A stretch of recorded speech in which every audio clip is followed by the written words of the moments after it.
world around us is fundamental to our everyday lives. With connection comes better access to healthcare, education, and vast opportunities to grow. It opens doors that we didn't even know were shut and enables us to dream of endless possibilities.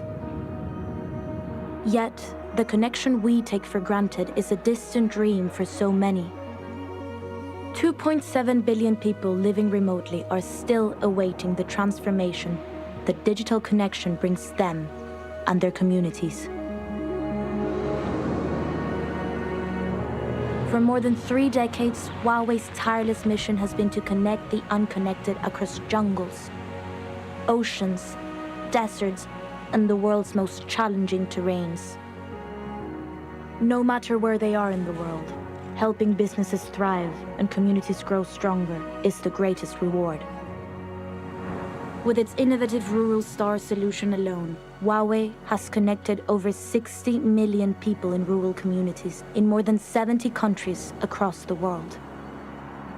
This is just the beginning.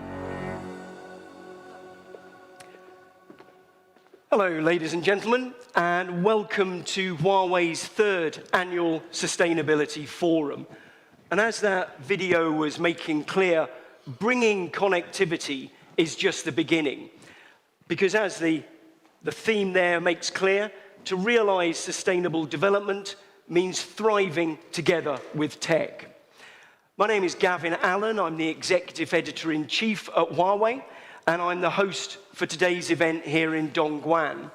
Although we do actually have 4 live sessions across 3 continents, and we're being live streamed in 5 major languages. So good morning, good afternoon, good evening to you, wherever you happen to be joining us from.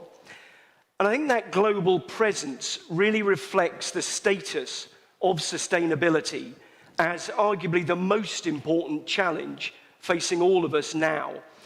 It's not only sitting at the core of connectivity, of business responsibility, of economic growth and social inclusion, but it also directly affects our planet's resources and therefore, of course, all of our futures.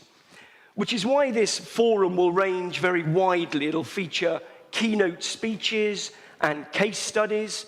It will assess the impact and the strategies and indeed the obstacles to achieving sustainable development.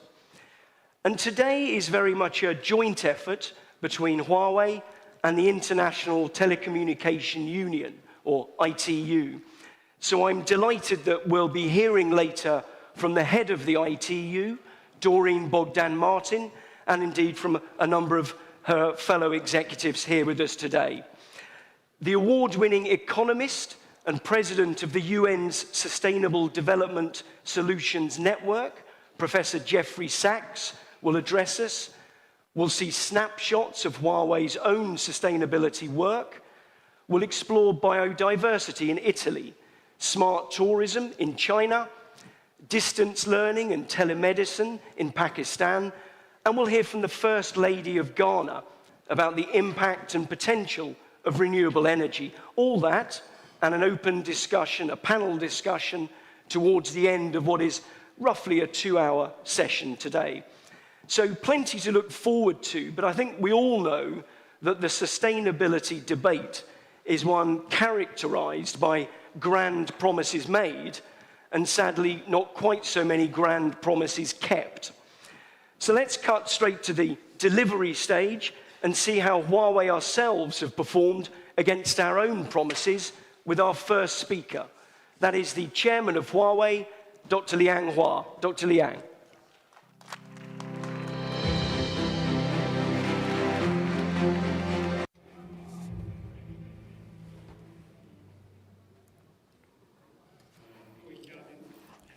Distinguished guests, ladies and gentlemen, welcome to our Sustainability Forum.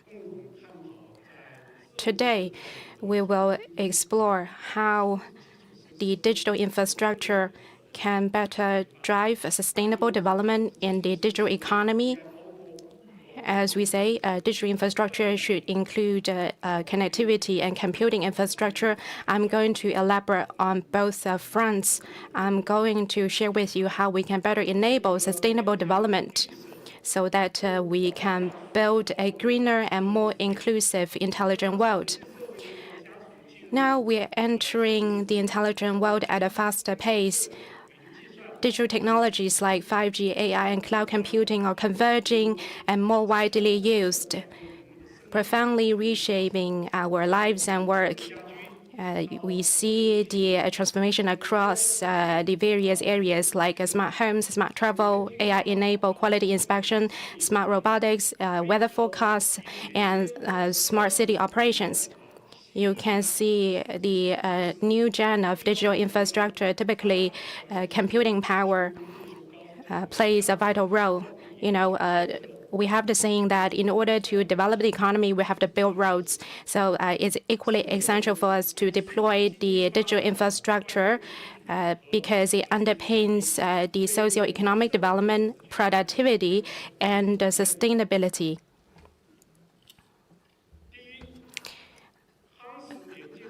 Regarding this, firstly, we need to reinforce a network infrastructure to promote digital connectivity and inclusion. Connectivity is now everywhere, enabling healthier lives, stronger economies, and greener environment. A stable and uninterrupted access to connectivity is not just a basic right for the digital citizen, but also a cornerstone of the digital economy. For more than 30 years, Huawei has committed itself to ICT innovation and global adoption. We have worked closely with telco operators worldwide to roll out over 1,500 networks. We have served over 3 billion people in more than 170 countries and regions, in particular the rural villages. As we see from the video, Huawei helped provide a Rural Star and Rural Link solutions that simplify the deployment, which requires no equipment rooms, optical fiber, or main supply. Even in the remote areas, a lot of people can now have access to connectivity and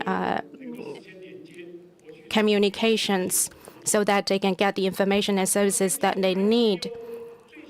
The latest ITU report shows a smaller gap in global network coverage. Now, only 5% of the world, or 400 million people, are not covered by mobile networks. We should also be aware of the fact that a huge usage gap remains. As of now, about 33% of the world, or 2.6 billion people, have been covered but never used the internet. Now, in the more developed regions, they have been covered by the internet, and they can have easier access to fixed networks and mobile networks. And that seems to be something that people can take for granted. However, in the rural areas, 2.6 billion people have not been connected to the internet. Most of them are from developing countries or rural communities. And there is still a long way to go if we want to achieve the goal of delivering easier access and high-quality connectivity, particularly high-quality internet access. Last year, Huawei made a pledge to ITU's Partner to Connect to bring connectivity to 120 million people in remote areas in more than 80 countries by 2025. Here, I would like to take this opportunity to share with you the progress we have made so far. By October 2023, Huawei's ICT solutions had served 90 million people in remote areas of 80 countries. We have brought connectivity to all these people. And today we are connecting with the Pakistan session. Just before the forum, I was saying to the ITU executive, this venue is very close to her office, so that we'll be hearing from them the progress that's made to inclusive connectivity. Huawei has worked with ITU to provide last-mile connectivity to the remote villages, which helps provide remote healthcare and smart education and other digital services. Before the setup of the e-health clinic, patients would have to travel long distances to get medical services. Often they got worse, and as the treatment wouldn't come fast enough. But now with the e-health clinics, villagers are able to have online medical consultation and have fast and easy access to medical care. With smart classrooms and remote education, as you see from the video, the children were smiling while they receive education. That's quite an achievement. As I said, that local students and youngsters can receive higher quality education. This broadens their horizons and enhances their digital skills, laying the foundation for local economic development. Gokina is a prime example of digital villages. The digital infrastructure connects them to the digital world. It helps foster sustainable socio-economic development, while at the same time it brings digital benefits and welfare. Secondly, we need to build a stronger computing infrastructure to speed up industry digitalization and integrate the digital and real economies. When we develop the digital economy, some people question its impact on the real economies. That's why we emphasize on the integration between digital and real economies.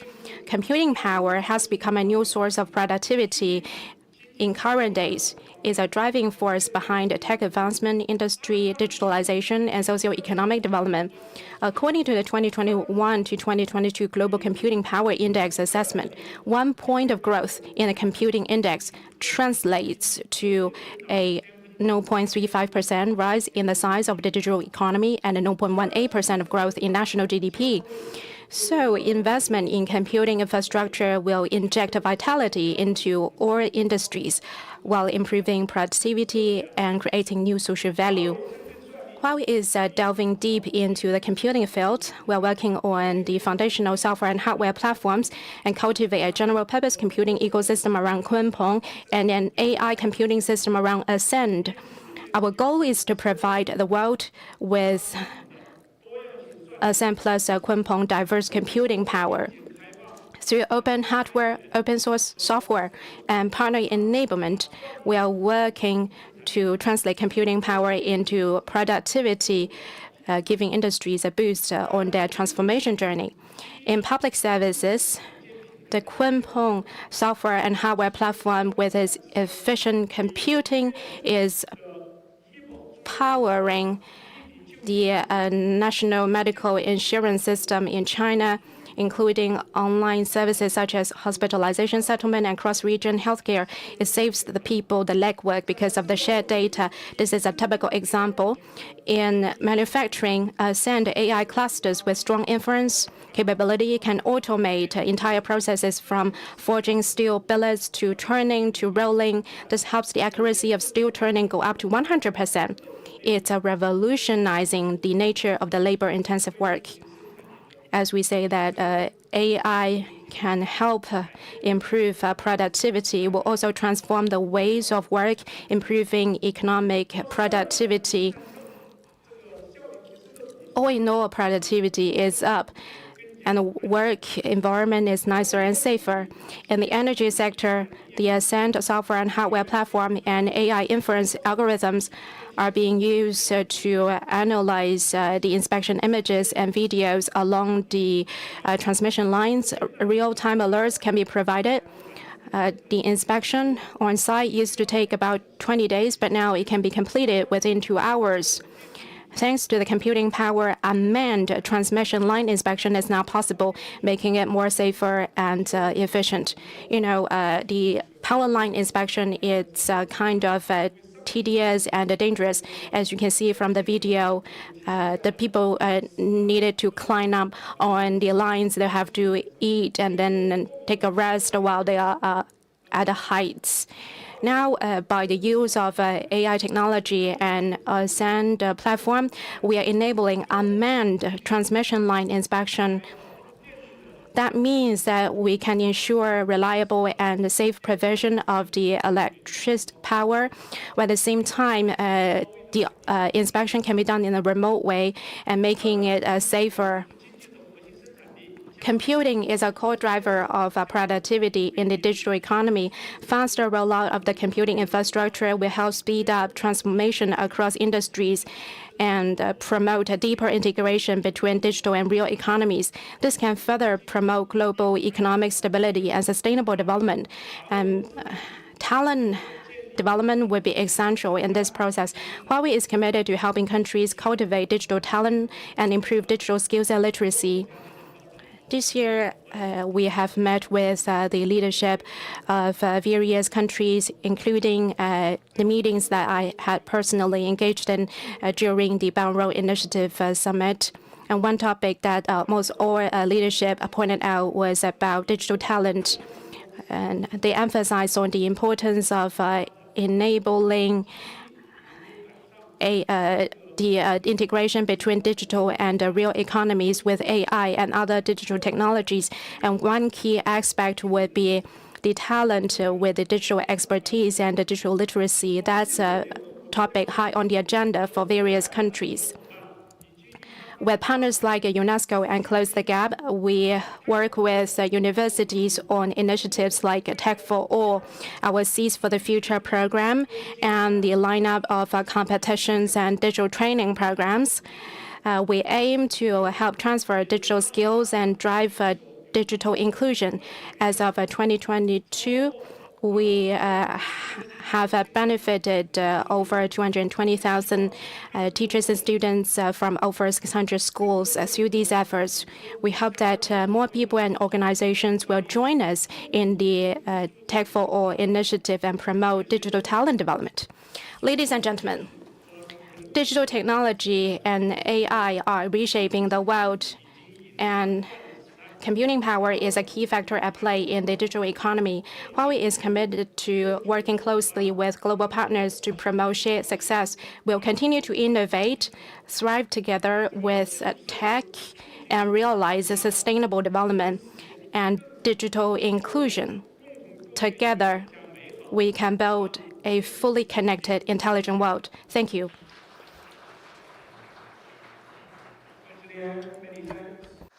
So real progress highlighted there, a grand promise being kept, you might say, and tech that's more powerful, more energy efficient, more accessible, and more productive. And the importance of all those issues is keenly felt and understood by our next speaker, steeped as she is in an awareness of what technology can do to accelerate sustainable development. And again, as our forum title says, to enable all of us to thrive together with tech. At the start of this year, Doreen Bogdan-Martin became the first woman in the 158-year history of the ITU to take up the post of Secretary General. And to reflect the organization's commitment to sustainability, here is her video message for us.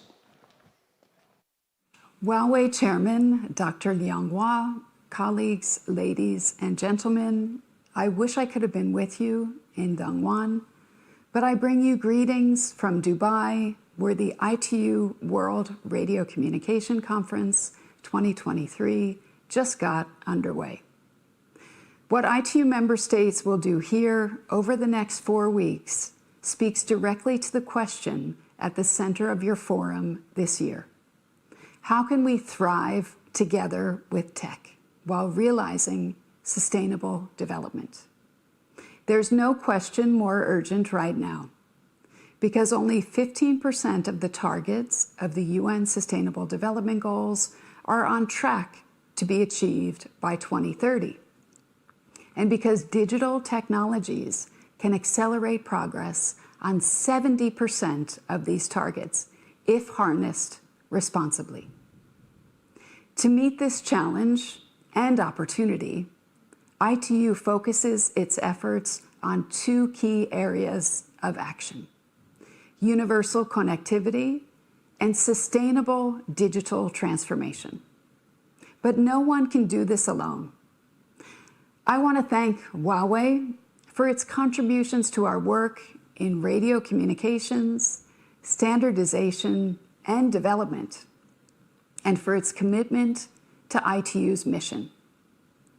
We see it, for example, in the strong pledges that Huawei made under our Partner to Connect digital coalition, be it to deliver connectivity to over 120 million people in remote areas in 80 countries by 2025, or to provide training opportunities for thousands of ICT professionals in Cambodia, our first Partner to Connect country.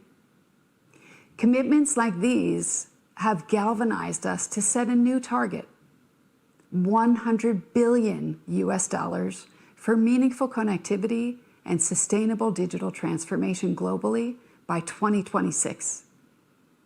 I hope you will follow Huawei's example and make a pledge if you haven't done so already. We cannot let our guards down now, not when 1/3 of humanity is still offline. We have to be bold, and we have to be ambitious, and we have to be inclusive, welcoming all voices and all perspectives, including that of young people. I was pleased to see ITU's Generation Connect youth envoys take part in the Asia-Pacific Seeds of the Future Summit organized by Huawei and others in September. Ladies and gentlemen, we are standing at an inflection point in tech history. What we do next will matter for generations to come. Let's not choose between tech and sustainable development. We need both. Let's thrive together with tech. Let's build a digital future that advances progress for people and planet. Thank you.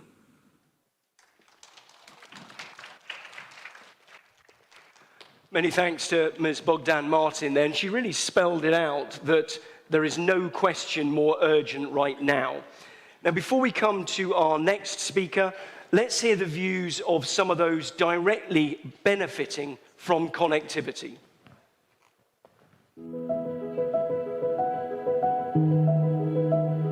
In a world that thrives with technology, the power of connection knows no bounds.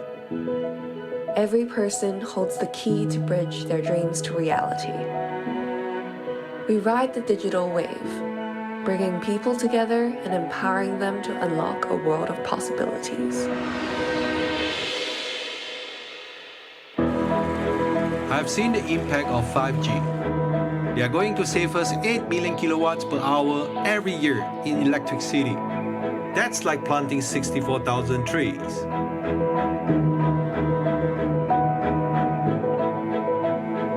As a researcher, I rely on audio data collected by AI, which helps me protect and conserve biodiversity.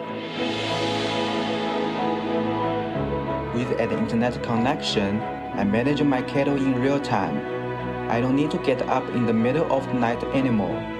It saves me a lot of time and money. It's incredible to think that people around the world can experience Yunnan coffee. I'm grateful 5G has put our coffee on the map. The online clinic have changed my life. I used to travel hundreds of miles to find a doctor. Now, I can get the support when I need it. I want to be a scientist someday. With my scholarship, I have amazing teachers to help me get into university.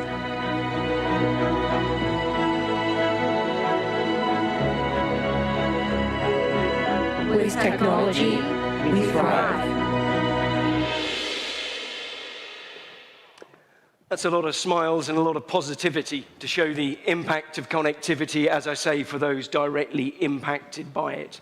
It is time now, as you can see, for our next keynote speaker, and that is the President of Huawei ICT Marketing, Jeffrey Zhou. Jeffrey.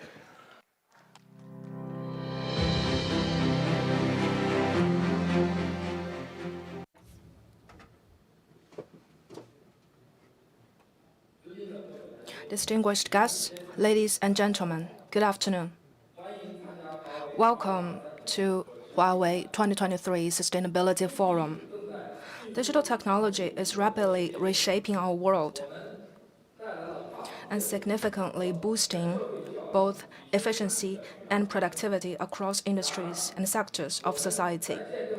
However, the digital divide is only growing. Many are being left behind without the benefits of digital technology.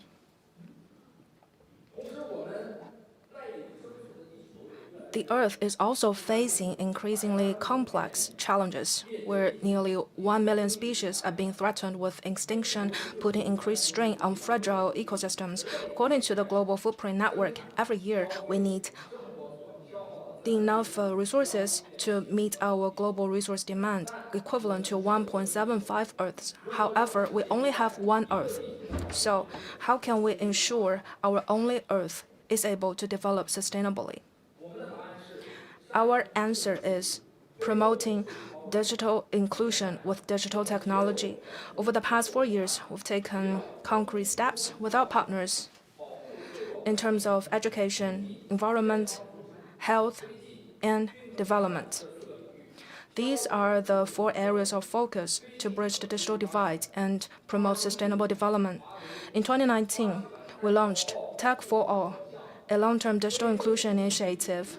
By using digital technologies like broadband, IoT, AI, as well as innovative applications and content, we're supporting environmental protection efforts and bringing tangible benefits to vulnerable people in some of the world's most remote communities.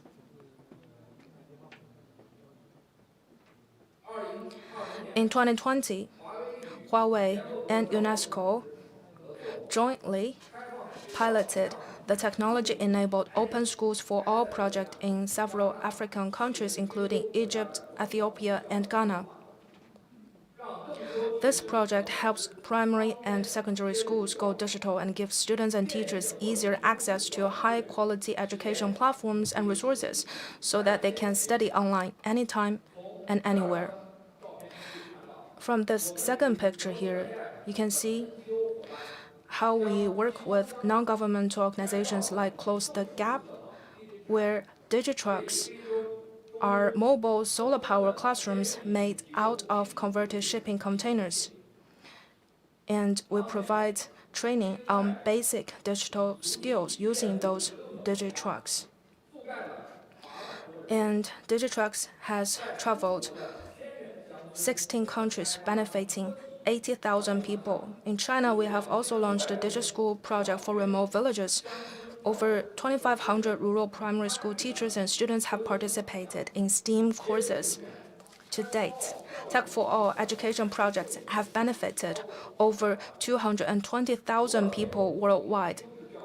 In addition to driving equity and quality in education, we're innovating nonstop to make it easier to deploy connectivity solutions in remote areas and at lower costs. For example, we've worked with the Ghanaian government to implement the Rural Star project. Once completed, this project will provide voice and data access services to 3.5 million people in 172 rural areas of this country, increasing Ghana's wireless network coverage from 83% to 95%. Therefore, creating huge economic and social benefit for this country.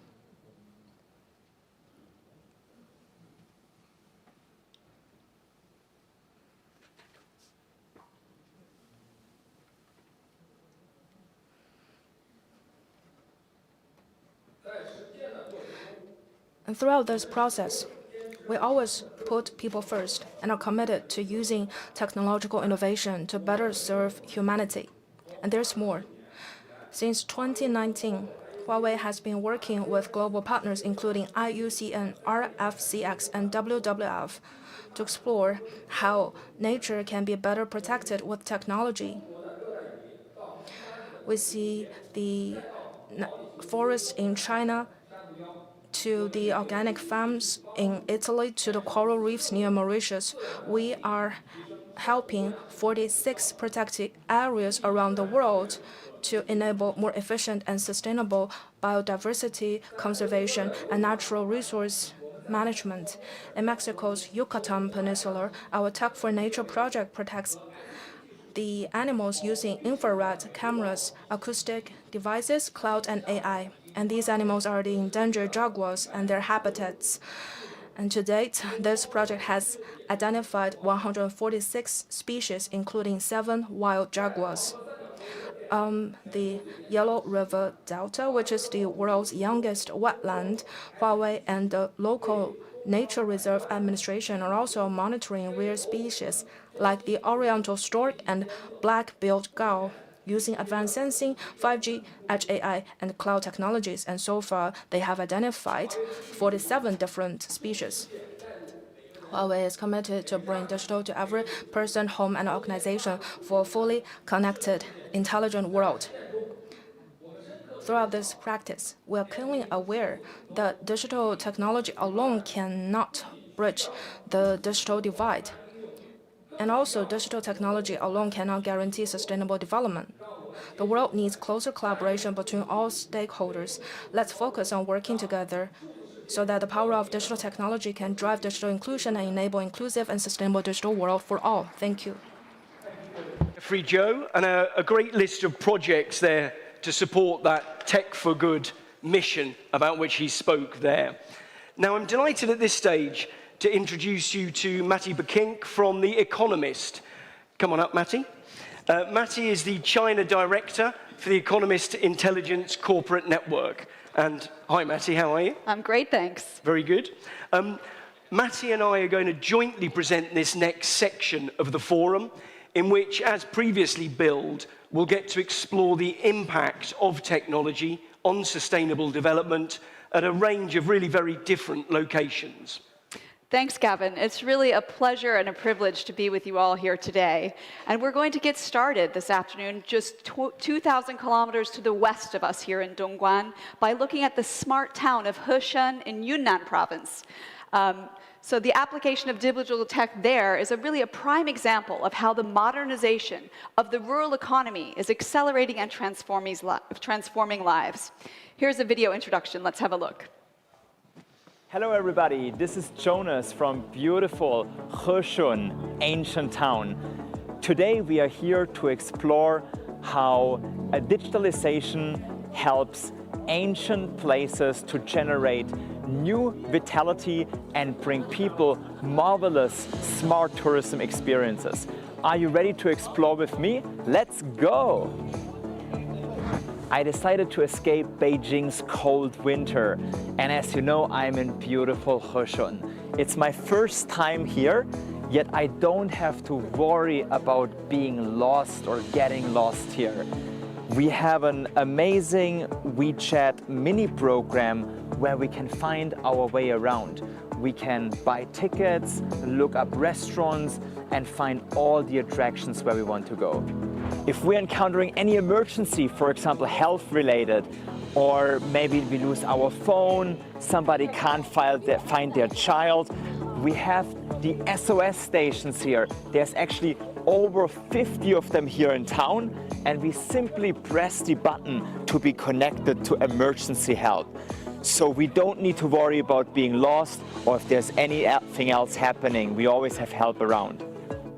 What a beautiful town. I already snapped over 100 photos. And guess what? In this town, there are many automated photo printing machines. It works as simple as that. I scan the QR code, select the photo I want to print, select, and I am loving it. Look at that. And I get my photo. Super cool. After a long day of traveling and sightseeing, sometimes we just need to take a rest. This bench looks fantastic. Let me sit down and bask in the sunshine. And guys, check that out. This bench is quite special. It is actually covered in solar panels. And over here, I have a chance to charge my phone. Isn't that amazing? So my phone can recharge as well, and I don't have any more battery anxiety. Baoshan Mobile has deployed about 60 5G base stations here in Heshun to achieve full high-speed and large bandwidth signal coverage. full 5G coverage makes the tourist experience smoother and the management of the ancient town more efficient and comprehensive. 和顺数字化给游客也居民带来什么价值？进一步的提升了游客进入景区的这个安全感、便利度，还有这个体验感。因为这些技术的应用，把游客和景区之间的距离打通了，它能够随时随地的查询景区的信息，也能够在这个过程当中得到随时随地的这个关注。景区数字化带来的便捷，旅游的体验度提升了，好感度提升了，居民的这个生活的幸福感也提升了。挺好的，谢谢你。What an beautiful, impressive town. I love to extend my stay to keep working remotely while enjoying the beauty of this town. And I think you should do just the same. Well, enjoying the beauty of the town and doing just the same, as the video suggested, is Huawei's Julia Yao, who's in Hushun. Let's link up live with her there now. 你好, Julia. Hi, 你好, Matty. Hello, Matty.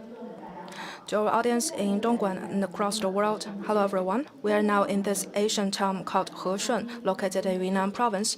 We have two guests here. They are Su Ruiping, Director of the ICT Development Section of the Yunnan Provincial Communications Management Bureau, and also Chang Daifei, Deputy Director of the Tongchong Culture and Tourism Bureau. We have seen those very smart tourism experiences, and we are quite impressed. And could you please share with us, in the past 2 years, the situation of tourism development in Tongchong, and what are the practices in terms of digitalization? Hello, everyone. Tongchong is located in the western part of Yunnan province, where we have different ethnic groups, including Han, Hui, etc. And here we have a very beautiful environment, and the average temperature is 15.1 degrees Celsius, and the annual precipitation is around 1,300 millimeter, and 77% of the areas are covered by forests, so that there is a lot of oxygen to enjoy. And across Tongchong, we have the nature reserve, and it is known as the Gene Bank in the world, where we have also the typical terrain where we have volcanoes and geothermal energy. We have hot springs, so it is a very unique environment. I would say that across Tongchong, the travel resources are quite abundant, so it is indeed a well-known city for tourism. The development of tourism has also accelerated our economic development. From January to September in this year, we have accepted over 133 million people, and we have also received a lot of economic benefits from that. And 69% of the revenue is generated from tourism, and at the same time, the development of tourism has generated a lot of job opportunities, as the direct job increase is 52,000 people, and the indirect job opportunities are 168,000 people. That is to say, 1 out of the 14 people are those that are directly engaged in tourism, and 1 out of 4 people are indirectly involved in tourism. In terms of smart travel, we have also had some innovative practices. We know that there are 6 elements of tourism. There are food, accommodation, transportation, entertainment, and shopping. And for today, for such kinds of information related to those fields, they are uploaded gradually to the platforms, applications, and many programs. And also in our daily life, we could scan the QR code to make payment. We would often do online shopping. This has been woven into the fabric of our daily life, so that digitalization has been involved into every part of our work and life. And digitalization is also an integral part of tourism. And for Tongchong, there are 3 tourist attractions with level C and up that have had full 5G coverage, and we have 14 smart parking lots, 48 smart washrooms. And in some tourist attractions, we have done some practices for smart applications, like in a volcano tourist attraction, we have the experience exhibition where we have used the naked 3D and AR technologies, as well as other modern technologies, so that while having this experience, the tourists can also learn a lot about this area. I believe that you have talked about the applications for smart tourism, and infrastructure is very important, so is policy. And Ms. Su, you are also here today, so could you please share with us that in terms of the rural infrastructure and enabling rural development, what are the achievements in the past few years? Okay, thank you everyone. For the past few years, China's rural infrastructure has made great achievements where digitalization is underway, so that rejuvenating villages and modernizing agriculture are very important. We do see a lot of challenges and obstacles along the way. However, digital infrastructure has brought us a lot of progress. In 2017, we have had 100% fixed network coverage in the administrative towns in province, and by 2018, they were covered by 4G network.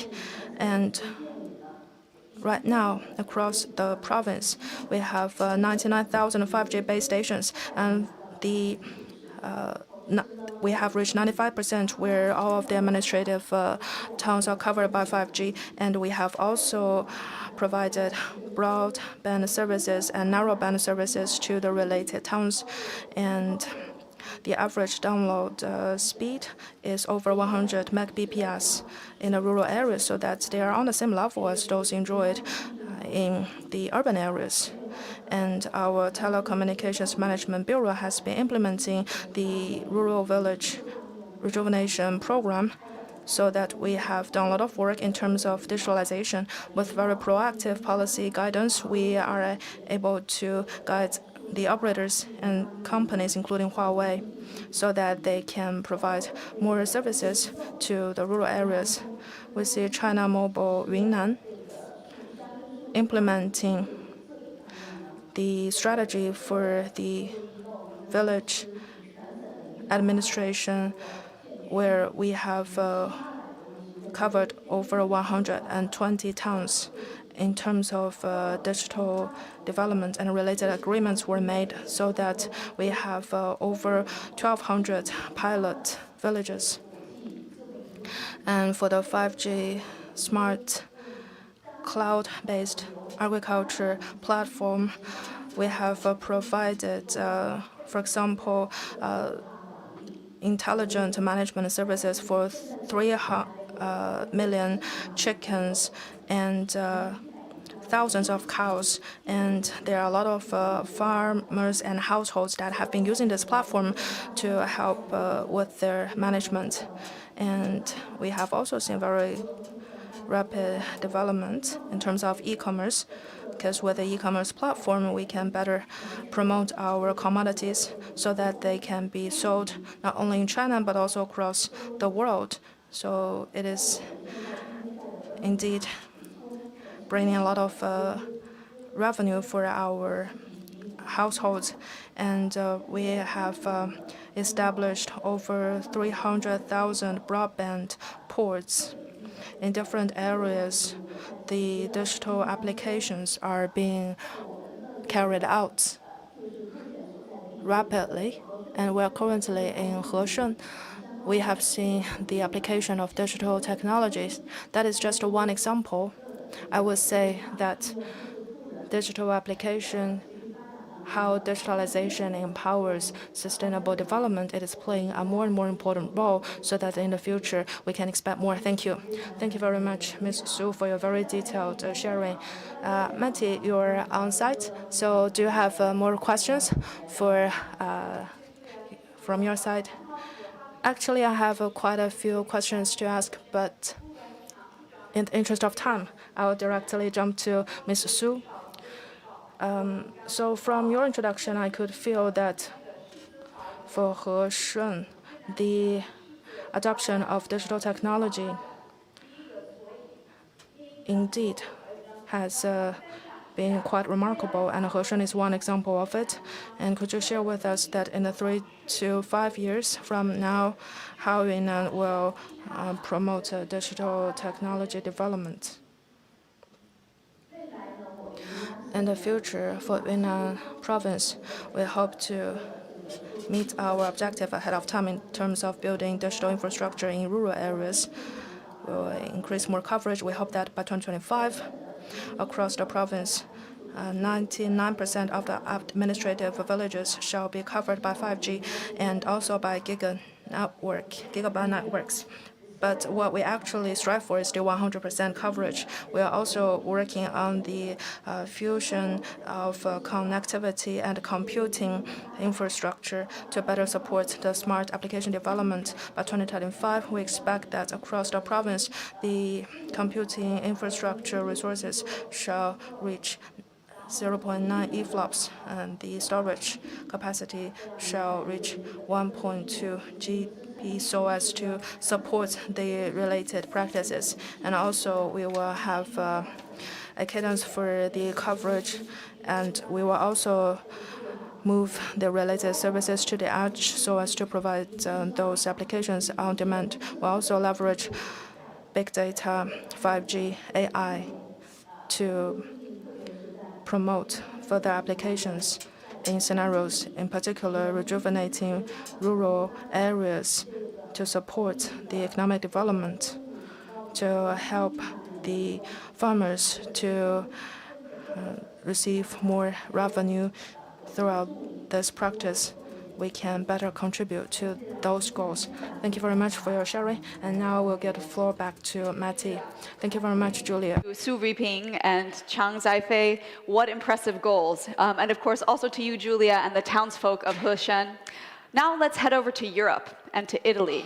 There, Huawei is working in partnership with the World Wildlife Fund and others to try to preserve the delicate balance between ensuring food supply remains affordable and available at the same time as safeguarding biodiversity. How does it do that? In short, acoustics monitoring and a Huawei Cloud AI solution. But here's a video to explain in a bit more detail than I can.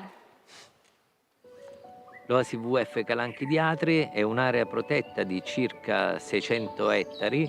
In questa area protetta ci vive una flora molto particolare, così come una fauna molto particolare e biodiversificata.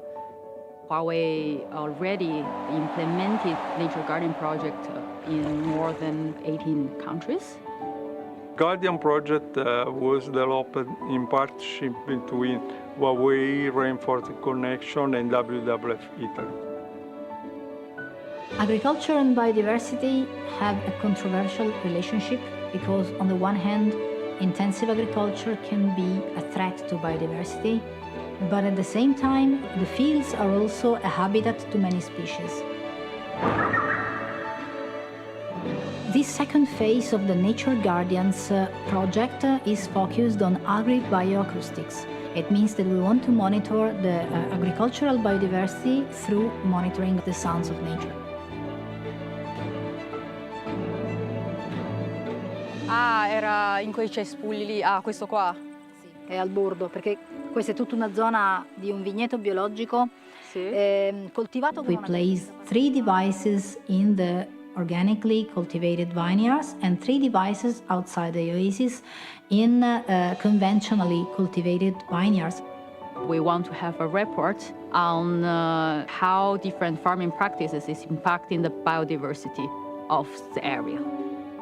But of course, both the projects they use our Beeman platform, which is the AI platform to do data analysis. At the moment, we have collected 500,000 recordings, which is a huge data set in this field, so organic farms are more rich in species. So this is the first result that has to be refined, but it's very encouraging, and it's been very exciting for us to be able to show people that organic farming really makes a difference for biodiversity.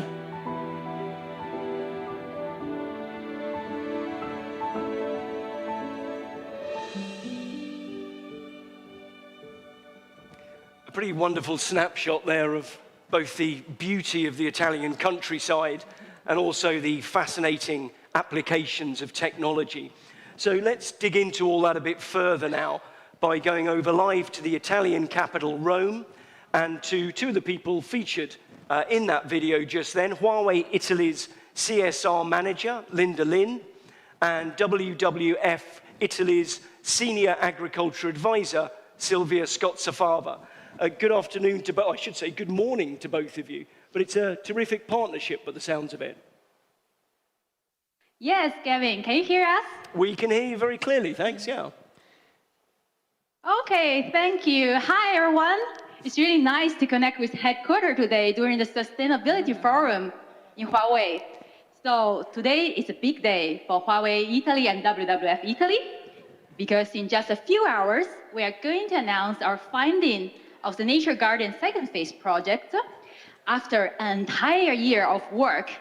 So now I ask Silvia from WWF Italy to explain us better about our project. Silvia, it's your turn. Thank you, Linda. Hi, everyone, and good afternoon and good morning, depending on the time zone.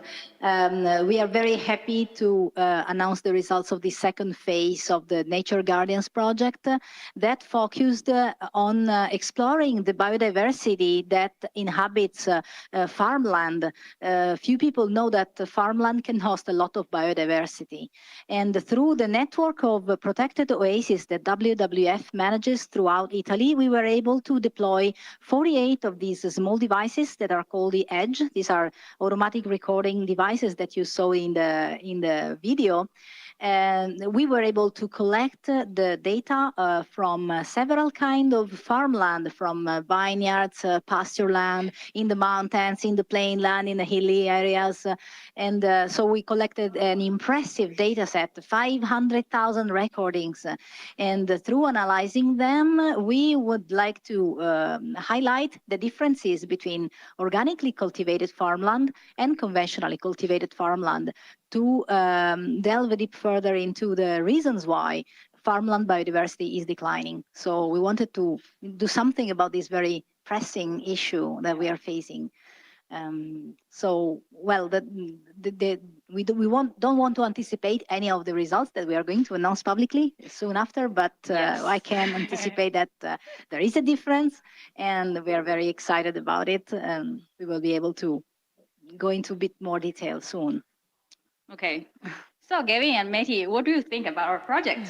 Well, I think it sounds terrific, and you're obviously enjoying it enormously, and I'm sure those results will be really encouraging when they come out, as the video was. So can I just ask you, how do we use the bioacoustic data that you're collecting for this project for further scientific study? Yeah, okay.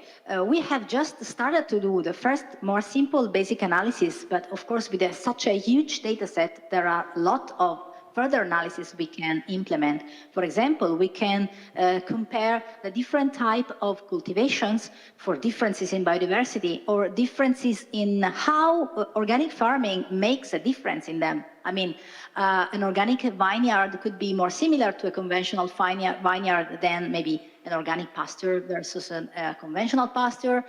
Or we could explore the way in which the timing of bird arrival impacts with the agricultural practices. We know that maybe farmers can apply pesticides in specific moments of the year, and being able to monitor in a continuous way how birds are doing in those areas enables us to see whether maybe there is a particular moment when they decline, when they have an impact. So we are able to go further into detail and be able to monitor farm by farm each situation, while existing monitoring techniques tend to be a bit more general, or it would be extremely time-consuming and expensive to do it in such detail with a field ornithologist in person, you know. So it's really a great enabler. Yeah, you know, technologies, sustainability. I have to say, I'm intrigued to know the ornithologists, the bird watchers, etc. What has been their response to the use of technology to analyze bird sounds? What have they made of it? Well, one could think that maybe ornithologists are happy not to have to wake up early in the morning to be there in the field before dawn. But in truth, the real ornithologist enjoys this. So the real power of this technique is that it enables to collect a huge amount of data. So the ornithologists are very happy to be able to cooperate with artificial intelligence, to be able to empower their ability of detecting birds further on. They wouldn't be able to be present in thousands of places at the same time. So at the moment, an expert ornithologist is still faster and more quick in identifying a wide set of species. But this is going to improve, and we hope to be able to strengthen our ability to make this monitoring more automatic, to be able to deploy it in a more diffuse way. And ornithologists are very excited about the possibility of really monitoring very specific situation in such a specific way. So I think they're very positive, and we don't see a risk of, many people fear that artificial intelligence may substitute for people, but that's not so. Well, I was just going to ask you. No. I was just going to ask you, building on what you've just said, actually. So you think there is a real possibility of improving the quality of the environmental monitoring on a wider scale to really to use this new technology more broadly? Yes, as I said, the existing methodology for monitoring bird presence in the agricultural environment employs people that physically go to places, and it's done on a basis of the 10 kilometer per 10 kilometer square grid. So it's very broad. It's very important to have such wide data, but at the same time, there is a need to explore more in detail specific situations. So this technology enables to be more specific on sites. And at the same time, at the moment, we are not able to, we don't have experts monitoring other song species like crickets, cicadas, or frogs. There are so many species that are vocal, and it is important to monitor them all. So this technology might enable to do for other groups of species the same thing that's been done for birds, and so widen and deepen our knowledge of biodiversity in this environment. Excellent. Well, thank you both, Linda and Sylvia. I'm sure the ornithologists are very grateful for a lie-in in the morning because of the technology.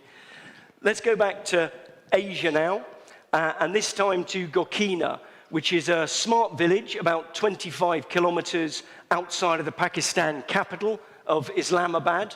And there, Huawei, working with the ITU and government partners, is providing about 1,000 villagers with new broadband connections. And that in turn is opening up access to a range of digital services such as education and telemedicine. And it's also accelerated digital literacy and digital skills. So again, let's take a look. Smart Village project aims to digitally transform the rural and remote villages in Pakistan.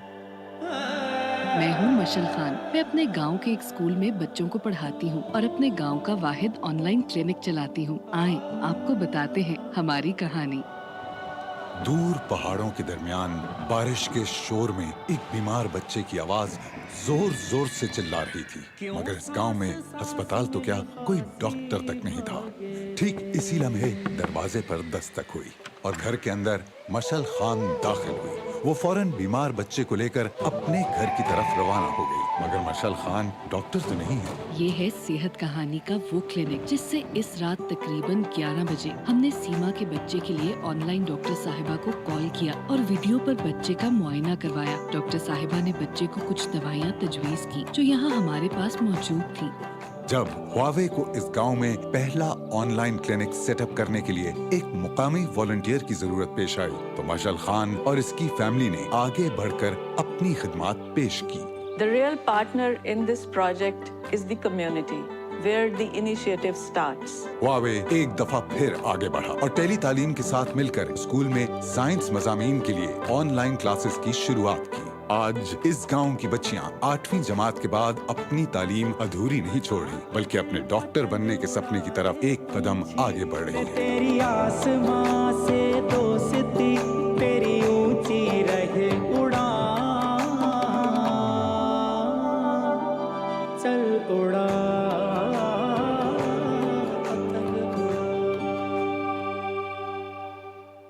Wow, so we really see the power of a community there, but also the power of tech on a community. So now we're going live to Islamabad and to Huawei's man on the ground, Mohammed Ahmed Aziz. Hi, Aziz. Hi, Maddie, and thank you and good afternoon to everybody on this forum across the globe. I welcome you all once again to the Huawei 2023 Sustainability Forum once again. Pakistan office over the years has been an integral part of Huawei Technologies, and we are proud to have played a major part with Gokina Smart Village project. Today we have with us all the major partners who played a role in making this project a success. I would like to welcome the Honorable Secretary, Ministry of IT and Telecommunication, Mr. Hassan Nasser Jami Saab, to the event. I have guests from ITU. We have guests from Teletalim, our partner from USF, and we would like to welcome all of you to Huawei office here. I would now like to invite Mr. Khurram Shahzad, who is the CEO of Teletalim, to please come forward and share a few words with us. Please welcome Mr. Khurram.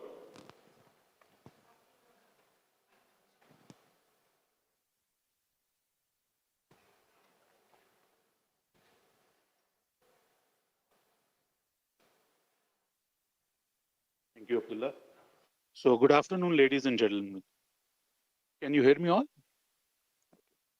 So I stand before you today to share a remarkable story of transformation in progress, which was made possible by the collaborative efforts of Teletalim, Gokina Village, and our partners, ITU, Huawei.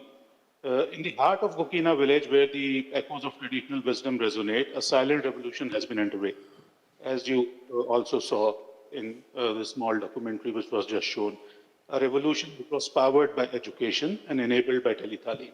Teletalim's commitment to advancing e-education has become a beacon of hope for Gokina, bridging the educational gap and empowering the community with knowledge.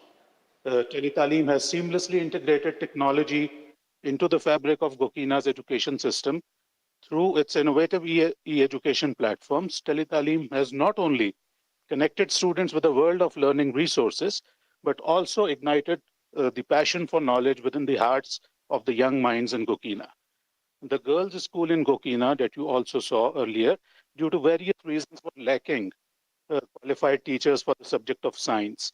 After the connectivity issue was resolved and addressed, Teletalim, together with our partners, Ministry of IT and Telecom, ITU, Huawei, and USF, integrated a complete e-education solution which allows the girls student of the village to now access daily lessons with live teachers that are connected, and science classes are taking place on a daily basis. This transformation is credited to technology and is a prime example of how technology can enable the rural communities of Pakistan. As we celebrate the success story of Gokina Smart Village, let us also acknowledge the power of collaboration, innovation, and corporate responsibility. Teletalim and its partner in this project have not only connected Gokina to digital age, but also connected its people to a world of possibilities. Thank you. Thank you, Mr. Khurram. It is indeed wonderful of how all of these players came together into making this project a real success. I would now like to welcome our guest at this rostrum. We have with us the Honorable Secretary, Ministry of IT and Telecommunication, Mr. Hassan Nasser Jami, to please share his thoughts with us, sir. So, hello everyone, whoever is listening and wherever they are. So, thank you for joining us today as we celebrate a significant milestone in our journey towards a digital Pakistan. So I stand before you as the Secretary of the Ministry of Information Technology of the Government of Pakistan, and it is indeed an honor to share the remarkable progress we have made in collaboration with our esteemed partners. In alignment with the United Nations Sustainable Development Goals and our government's Digital Pakistan vision, we embark on a transformative initiative, the Smart Village Project, which the video you just saw. And this initiative is basically born out of the collaboration with the Universal Service Fund, International Telecom Union, and Huawei, which symbolizes our commitment to bridging the digital divide and ensuring that no community is left behind in the digital era. Today, we can proudly tell the story of Gokina Smart Village Project, which is a testament to our true commitment to uplift remote and rural communities. In the valley of basically the settlement of Gokina, three critical areas were identified. It's already been talked about, of course, through a needs assessment process, education, health, and digital skills, and entrepreneurship. And our collaboration with Talitalim, or for e-education, Sehat Kahani for e-health, and the holistic approach towards digital Pakistan is a strategic move to address the challenges faced by the local residents. In education, there was a critical area, it's already been talked about, for a lack of science teachers who were there, and especially in the girls' school. You saw a very beautiful video of our lady who was the champion, who became a champion of e-Talim in that small rural area. On the education, healthcare side, again, you saw in the video, there was limited medical services, time-consuming access to health facilities, lack of emergency services. In response, our partnership with innovative e-health providers like Sehat Kahani is bringing essential healthcare services to the doorsteps of the communities. This not only saves times, but ensures that vital medical services are readily made available. The Smart Village project is not just about connectivity, it's about transforming lives. It aims to overcome challenges such as limited access to all these essential services. And I'm just, Huawei has been a wonderful partner to us, and so has been the other in the areas of education and health. So I can proudly say on behalf of Government of Pakistan, the Smart Village project is a beacon of hope, a symbol of progress, and a testament to the power of collaboration. Together, let us build a digital Pakistan that leaves no one behind. Thank you very much. Thank you, Honorable Secretary. It certainly is a hopeful and impressive project. If I can ask quickly, how do you think that technology can further address the challenges facing Pakistan's rural communities? So, as you may know that, Pakistan is basically a rural country with 70%, more than 70% of the population living in these villages. And there's Smart Village project, which is just near Islamabad, but even this is the federal capital where we are located at the moment. But just near this, about 20-25 kilometers from here, Gokina village is located in the mountains, and it has no access. So just imagine that, and if this is, scaled up, this collaboration is scaled up and taken to different communities all over Pakistan.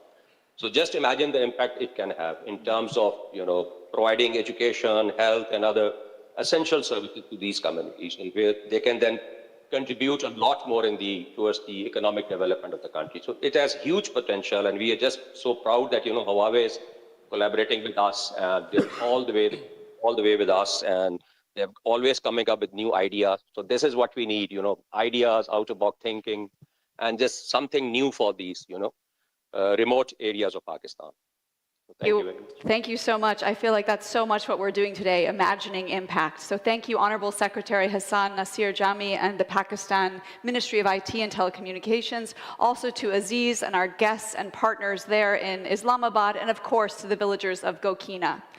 And finally, we're going to travel the world yet again and hear about West Africa's first hydro-solar hybrid plant at Bui in Ghana. Here's a video to explain why, among many other national benefits, photovoltaic energy has proved to be positive for the local economy.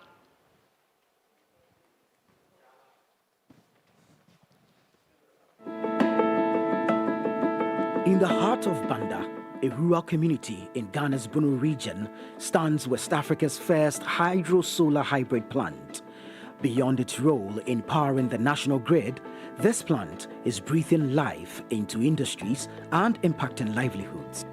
The plant is currently fueling the operations of a new cashew factory focused on equipping locals of the Bunu region in the cashew nut value chain business with special focus on women. So I'm here with Apeke, and she's a worker at the Bui cashew factory. I'm going to ask her about her work. David, wisdom. Afi na la afi ani dokin na wana. Afi na la afi ade o mama ni ma ye la flan bajira. Eni na bi mo banya bi en la ko aba was season work. Eta 2 months to eta na season ba yela adara kama gal. Ede be na di no group na ga na kafi season anga de. Eta na mama ko na mama na adara ko ma. Ena ma ko bala e ke wo emi o mama. David, la ususu me dire que factory a kovana amola Bui no to amafia. Oh, everything mi fa be doeva. Ba na doema vala. En na milen en yema jebi mi awo. Ye 1 million. Se kana do va ni mi ko chance gala do mala. En na na ko nu ma pure kama ka ji. I'm with Nana Bedu. He is the factory manager at Bui Cashew factory. Talk to us about what happens from the beginning. We started this, that was last 2 years, 2021. Our aim is to employ people. Secondly, we are to process this cashew for local and international consumers. We have 800 people employed, and we produce 1,000 to 2,000 metric tons every month. We get our electricity from DPA, as Bui Power Authority. Championing sustainability, the Bui Power Authority has built a hydro-solar hybrid plant that is pushing Ghana's renewable energy transition forward and empowering local industries. What's the capacity of this floating solar farm, and what's the process of converting sunlight into electricity? This is about 5 megawatts floating solar. And our idea or our expectation is to go to 65 megawatts floating solar. The sunlight is received onto the panel. As you can see, we are standing closer to the panel. Then from there, it goes straight away into an inverter. The inverter is from Huawei. You know, it's very smart. It's very reliable. So it goes through like that. And then it converts from 1,500 VDC onto 800 volts. Then the 800 volts moves straight away to the transformer, which has both low side and then high side. The grid expects us that we have a storage that is going to behave as UPS. So we brought in the battery to store, voltage, so that when there are rampages where one unit cannot, function properly, the battery is now going to augment.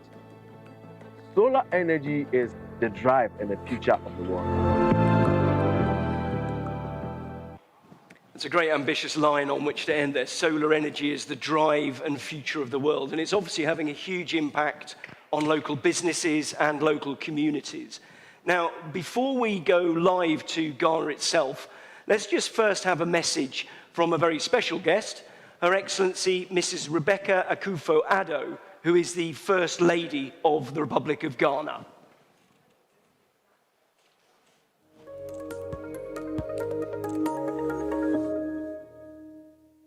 Ghana has made significant strides in advocating for sustainability across the various sectors of the economy.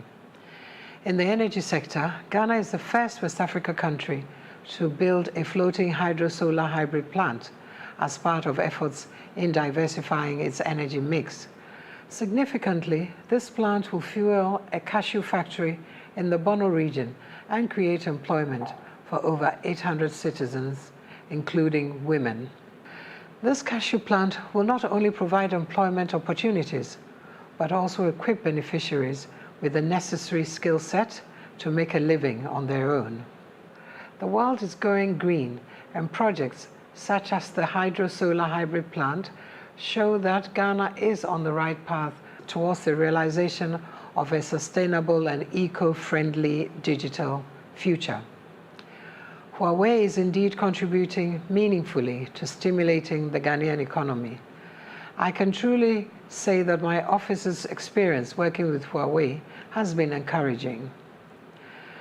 Together, we have worked tirelessly in building the skills capacity of females in rural areas. Over 6,000 students and traders have been trained in a period of 2 years. My office is grateful for this collaboration. Dynamism is an essential tool in the achievement of success. The Cashew Factory initiative introduces a more enhanced dynamism to our partnership with Huawei. I therefore believe this Cashew Factory will build on the successes we have achieved as partners and contribute to the realization of a new rural economy where no one is left behind. I would like to commend Bui Power Authority, Energy, who owns the factory, and Huawei for contributing their quota in support of this initiative to create employment opportunities for Ghanaians, especially women. The Office of the First Lady remains committed to working closely with Huawei and other industry partners to help bridge the gender divide and transform the lives of Ghanaians. Thank you.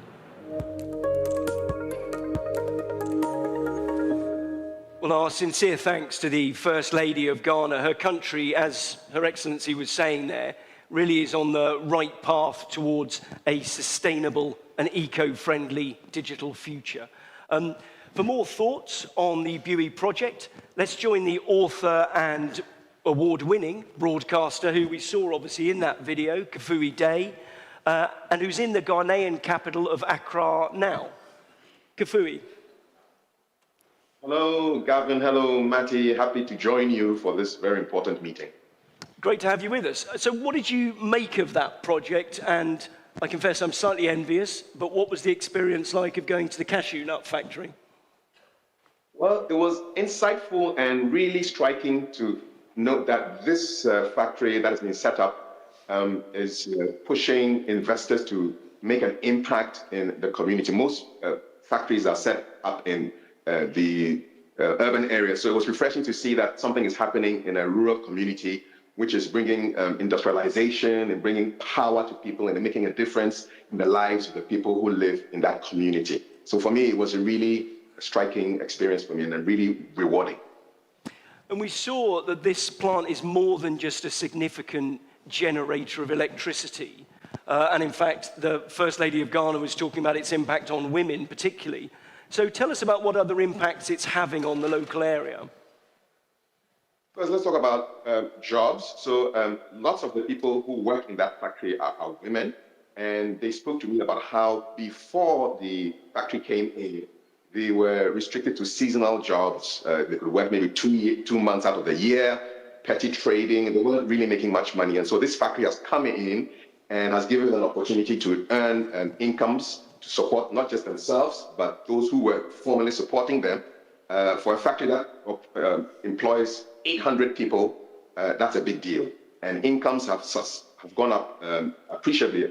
We're talking about incomes 3 times more than what they were earning before. So it's a big deal. It's not just electricity or power, but it's jobs and it's incomes as well. Real impact. And the potential for Ghana to generate renewable energy must be pretty immense, mustn't it?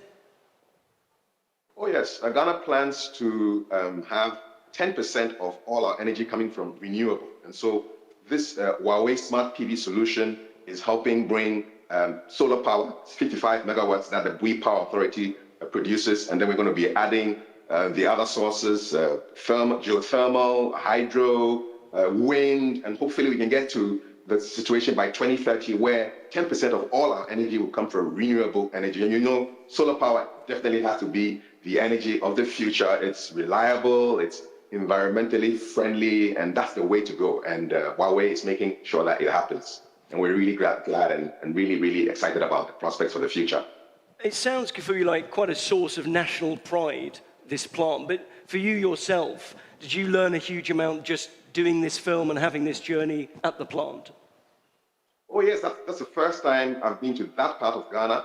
The drive there was there. But what I saw on the people's faces made me light up. I mean, these are people who previously not have the power to do the things that they had to do. And because of this factory, which was only possible because of the power from the We Power Authority and, of course, Huawei, their lives have changed. They feel more independent. They feel that they have more control on their future. And it's just heartwarming. I see only bright prospects for the future. And I'm really glad that I was part of this whole project. Well, thanks so much, Kafui. Great to hear from you and great to hear that positivity that I think, in fairness, we've heard across the board at all the countries we've visited. So huge thanks again to all our partners and teams in China, in Italy, in Pakistan, and Kafui with you in Ghana. Snapshots of technological transformations that I think we're seeing that are proving to be both life-changing and sustainable at the same time, of course. I should say at this point, thank you also to the economist Matti Bakink for joining me for this globe-trotting session. A round of applause, please, for all our guests, for Kafui, but also for Matti for joining us today. Thank you. Thanks.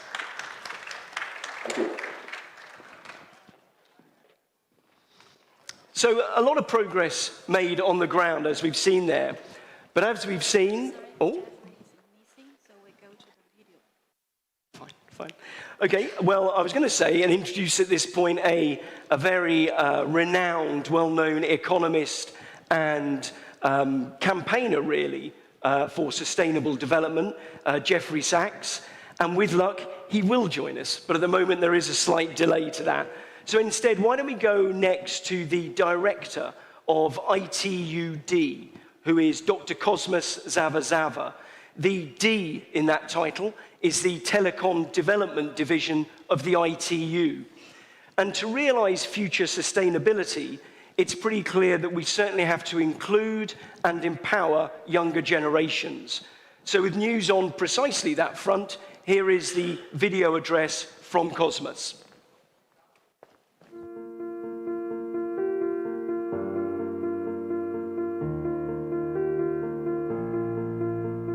Dr. Liang Hua, Chairman of Huawei Technologies, distinguished participants, ladies and gentlemen. Today, I'm delighted to launch the Generation Connect Youth Leadership Program in collaboration with our ITU development sector member, Huawei. This program aligns with the ITU's commitment to youth empowerment through ICTs and the United Nations Youth 2030 initiative. I would like to thank our partner, Huawei, for joining hands with the Telecommunication Development Bureau of the ITU to guide young people on their digital journey and to encourage them to take up digital leadership. Through this program that we envisage for an initial 3 years, we aim to provide young people with comprehensive support, including mentorship, resources, and training. Our future digital leaders need the tools and the knowledge, as well as a real project experience. Youth-led projects are poised to have significant impact, not merely for them, but for their communities. This ITU Huawei project has been carefully planned to deliver significant outcomes. Firstly, it involves a structured mentorship to nurture leadership potential and turn innovative ideas into real projects. Secondly, it involves promoting digital inclusion and delivering technology enablers to support implementation of the Sustainable Development Goals. Today's youth are true digital natives. They carry new perspectives and new ideas. We want the youth to dismantle barriers, build bridges, and set audacious goals for themselves and for others. Through the ITU and Huawei joint effort, they will learn, contribute, and lead in the digital-first world. A powerful digital ecosystem is a prerequisite for accelerating the achievement of SDGs. We want the youth to push the envelope on the evolving global digital ecosystem and make their contributions. I thank Huawei for this great partnership. I look forward to seeing the global impact of this innovative project and to a new era forged by youth, for youth in digital. I thank you.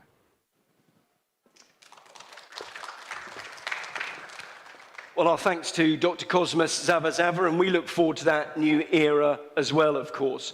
And to officially launch the initiative that he spoke of there, the ITU Generation Connect Young Leadership Program in partnership with Huawei.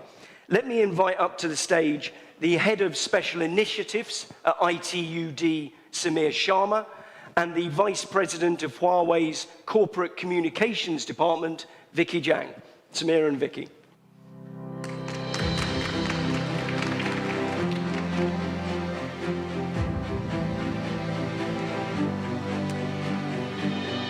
Well, good afternoon to you both, and we're now going to, through a combination of the magic of modern technology and very old-fashioned traditional countdown, I'm going to ask you to put your hands on here because we're going to launch the fellowship. So from 5, 4, 3, 2, 1.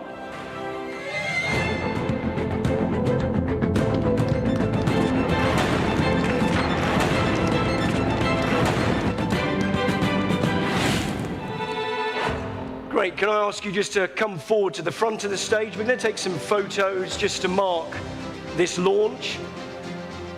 Congratulations, I'll say that is the fellowship officially launched, and we'll just pause for these photos.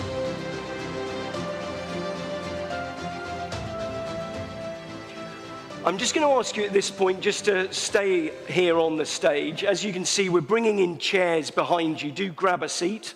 There is a microphone on there as well.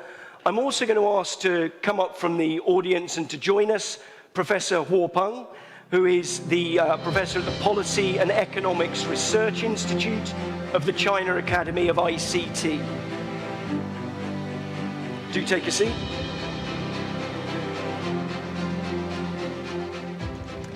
Because at this stage, we have about 40 minutes left and an opportunity to discuss at about 35, 40 minutes left, to discuss at slightly greater length the future of tech and where it's going to take us in future, potentially take us. So let's just start, Samir, and pick up on the launch of that initiative. What is it that success would look like for you? How will we know it's succeeded? Thank you, Gavin. First of all, on behalf of ITU, I would like to extend my warm welcome and appreciation and congratulations to the leadership of Huawei, especially launching of the Generation Connect Youth Leaders Initiative. As you heard, our leader, Secretary General of ITU and Director of BDT, Dr. Cosmos Zawa, we are very proud to foster this collaboration. In fact, many of you would recognize that ITU is a 158 years old United Nations Specialized Agency on Information Communication Technologies. We are responsible for interoperable standards. And as you heard this afternoon, that the WRC is happening, allocation of spectrum and orbital satellite slots, and also use of digital technologies for achieving and accelerating sustainable development goal. In particular, when you mentioned about this project, the success for us, looking at the youth, basically this project strives to encourage, empower, and engage youth who are motivated and who are committed to achieving their digital transformation through practical knowledge and by getting the financial support and mentorship. And for us, we want to see the future leaders and the change makers to be part of this initiative. So we want to build around 90 leaders, the youth leaders who can inspire, motivate, and implement the project themselves, and also bridging the digital divide, reaching out to the farthest, hardest to connect communities, and finally, 50% of the participants would be female, and 50% would be from LDCs, the developing countries, and 20% from LDCs. So these are three key areas that we see future would look like. Thank you. Great, they're terrific goals, clearly, and that we would share. And in fact, the fellowship taps into that need, I think, to invest not just in technology, and I've put this question to you, Vicky, not just technology, but also in technological skills as well, and future talent. 谢谢 Gavin. 正如 Doreen. Thank you, Gavin. As Ms. Doreen has mentioned, digital technology right now can be an accelerator to the achievement of sustainable development goals by 70%. And while achieving that target, people are the most important factor.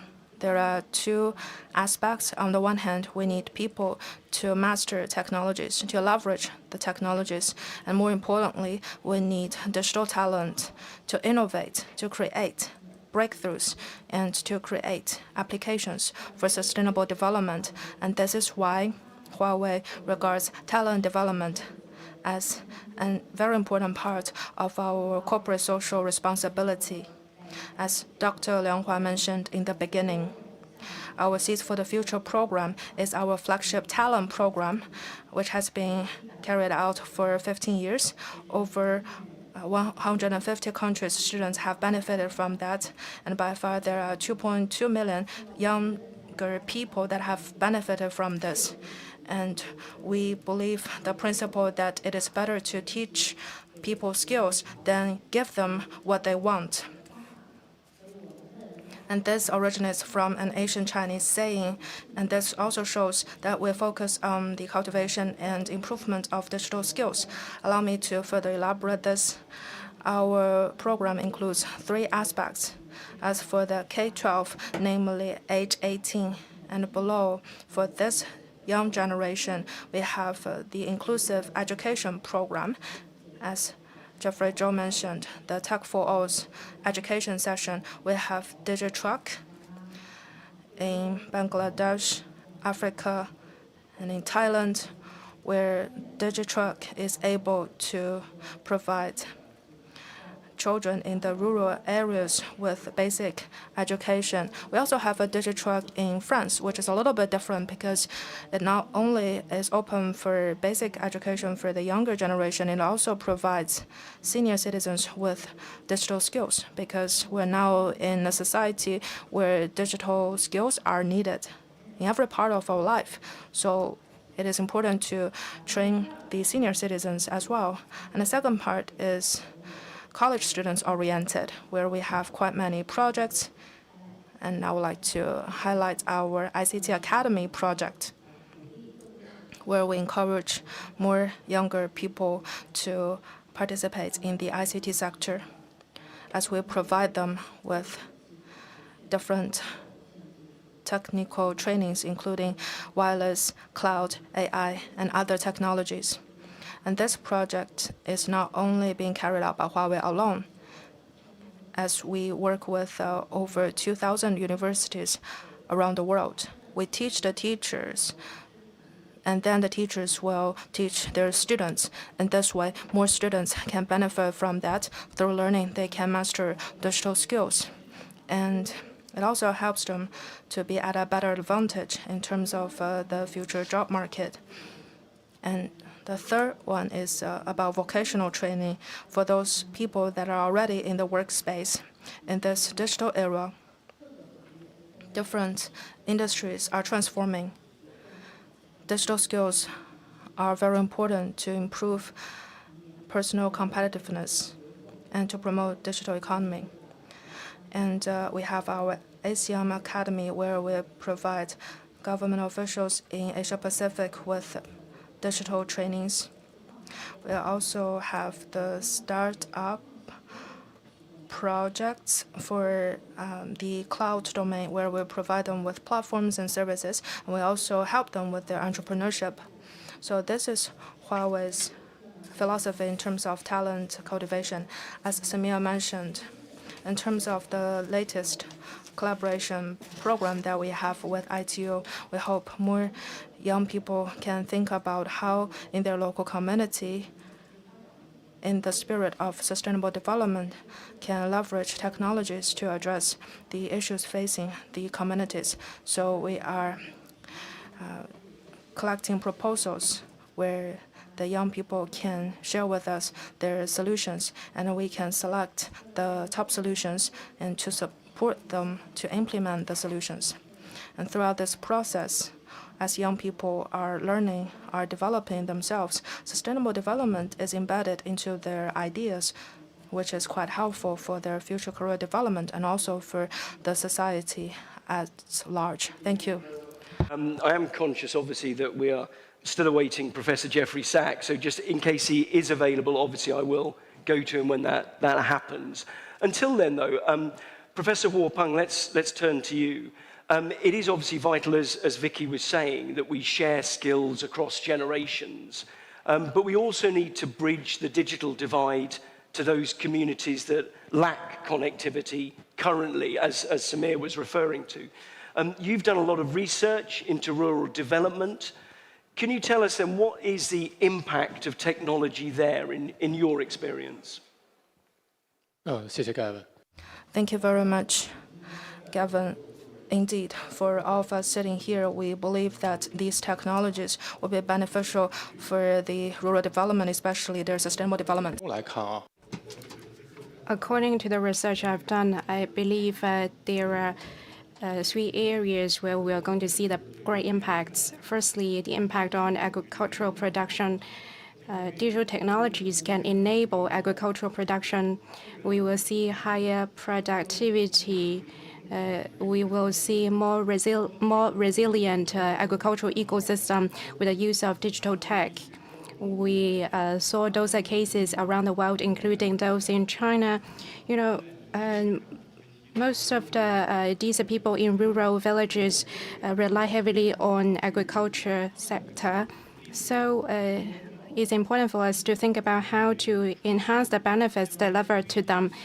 And then we think that digital technologies will also improve education, healthcare, natural conservation, and others, so that better services can be provided on these fronts to the rural areas. We saw the case from Pakistan and the case of telemedicine. Over the past 2 years, we worked with Huawei's Tech for All team. We went to Yunnan and Shandong of China, and we looked at the actual implementation. We saw very exciting and impactful results. I believe that will be great momentum for further application of technology in the rural areas. Additionally, when we have more data, we can better train the models, and then we can have better informed decisions and also impact assessment. For example, the impact on the economy, the potential impact of the natural disasters. By doing so, it can help us mitigate the impact on the communities so that they are better protected from the negative impacts of incidents like natural disasters. In this sense, I believe technologies will enable rural communities. You really, but I'll start with you, Professor Huo. Realizing sustainable development means obviously realizing the Sustainable Development Goals, the UN's SDGs. So apart from more extensive connectivity, which you've all spoken about, what other framework conditions do you think are critical to achieving that? Well, from what I have gathered in the research and also in the context of the current era, I believe we are going to need a long-term partnership between businesses and the government, and it's going to be the new model. We all believe that digital tech is a vital one for sustainability, but it is such a pity that it's also what we have seen in China, that a lot of the local level governments and social organizations are not actually promoting digital deployment or applying digital technologies. It means that maybe they understand digital tech or they don't. What we see is that they haven't used digital tech effectively. In that context, and it is hoped that more companies could act like Huawei. More and more major companies can join us so that they can work on new models, more sustainable business case and partnerships, so that with the joint efforts we can better promote the achievement of the SDGs. But for this kind of a cooperation framework or agreements with the local governments, there should be something in common. Firstly, for the local governments, for sure, they need to improve the digital infrastructure and provide favorable policies. And for the businesses, I think that maybe we see something similar, something different between the deployments in the rural areas and those in the urban cities. So given such disparities, the businesses will have to spend more, invest more to really understand the needs of the rural and remote regions and the people there to design solutions that are viable from the business perspective and also from the sustainable perspective so that there will be actual benefits. Samir, do you want to follow up on that same question then about the conditions, the framework conditions that you think are critical to those SDGs being achieved? Thank you, Gavin. And picking up what my colleague from CAICT has said, and thank you for hosting ITU's Technology and Innovation Center. There we have done several trainings in the past, and I'm sure that we'll continue to do that. First, let me start with the good news. As you heard this afternoon with the chairman, that 95% of the population in this world has got coverage. That coverage is no longer an issue. And also 2/3 of the world population got access to internet, which is also a very good news. We heard about interesting and the very powerful technologies, the AI, the power of computing, which the chairman mentioned this afternoon, as well as the pervasive use of the 5G in rural and remote areas. Those are all quite exciting. However, if you look on the flip side, 33% of the world population do not have access to internet. They have never been able to use the information or technology for their daily lives.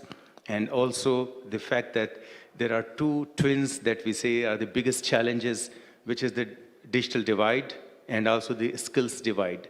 These two barriers cause significant attention by all of us. How we can bridge these two gaps? First, if you look at the youth, because the topic here is the Generation Connect for the youth, 75% of youth are online compared to the 65% of the general world population, which is a good news. And they are digital natives. They likes to innovate. And I met one of the colleagues coming from Italy here, Rome, the YouTubers. So there are quite a number of inspiring colleagues who actually are digital content generators and creators. However, the challenge is that either they don't have access, or they don't, if the access is available, they are not affordable, or they don't have the local content, or it is, they don't have skills. If we talk about digital skills, which is one of the topics that I have been hearing quite often here, because it is very important to, first of all, those people who are living in rural and remote areas to have basic skills, and then to have standard skills and the advanced digital skills, like coding, etc. So it is very important to create those framework conditions whereby we can, first of all, make the access affordable, make the access more secure, so that people can be given training, people can be given more skills. And through this project, we are not only providing technology. Technology is given. Technology has never been, I'm being an engineer also, I know there's a solution, technical solution always for every problem. The challenge is not technology. Challenge is how we can provide this access more affordable manner, in more effective manner, so that technology can provide solutions of this social problem and actually accelerate achievement of sustainable SDGs. And in this particular project, I would say, would provide opportunity for the young leaders to participate and inspire not only their generation, but also for others, to set a condition so that others can also be inspired to participate, create, use the content in a most effective manner. Thank you, Samir. So solutions and inspirations. Vicky, any other thoughts on the framework, those framework conditions? Yeah.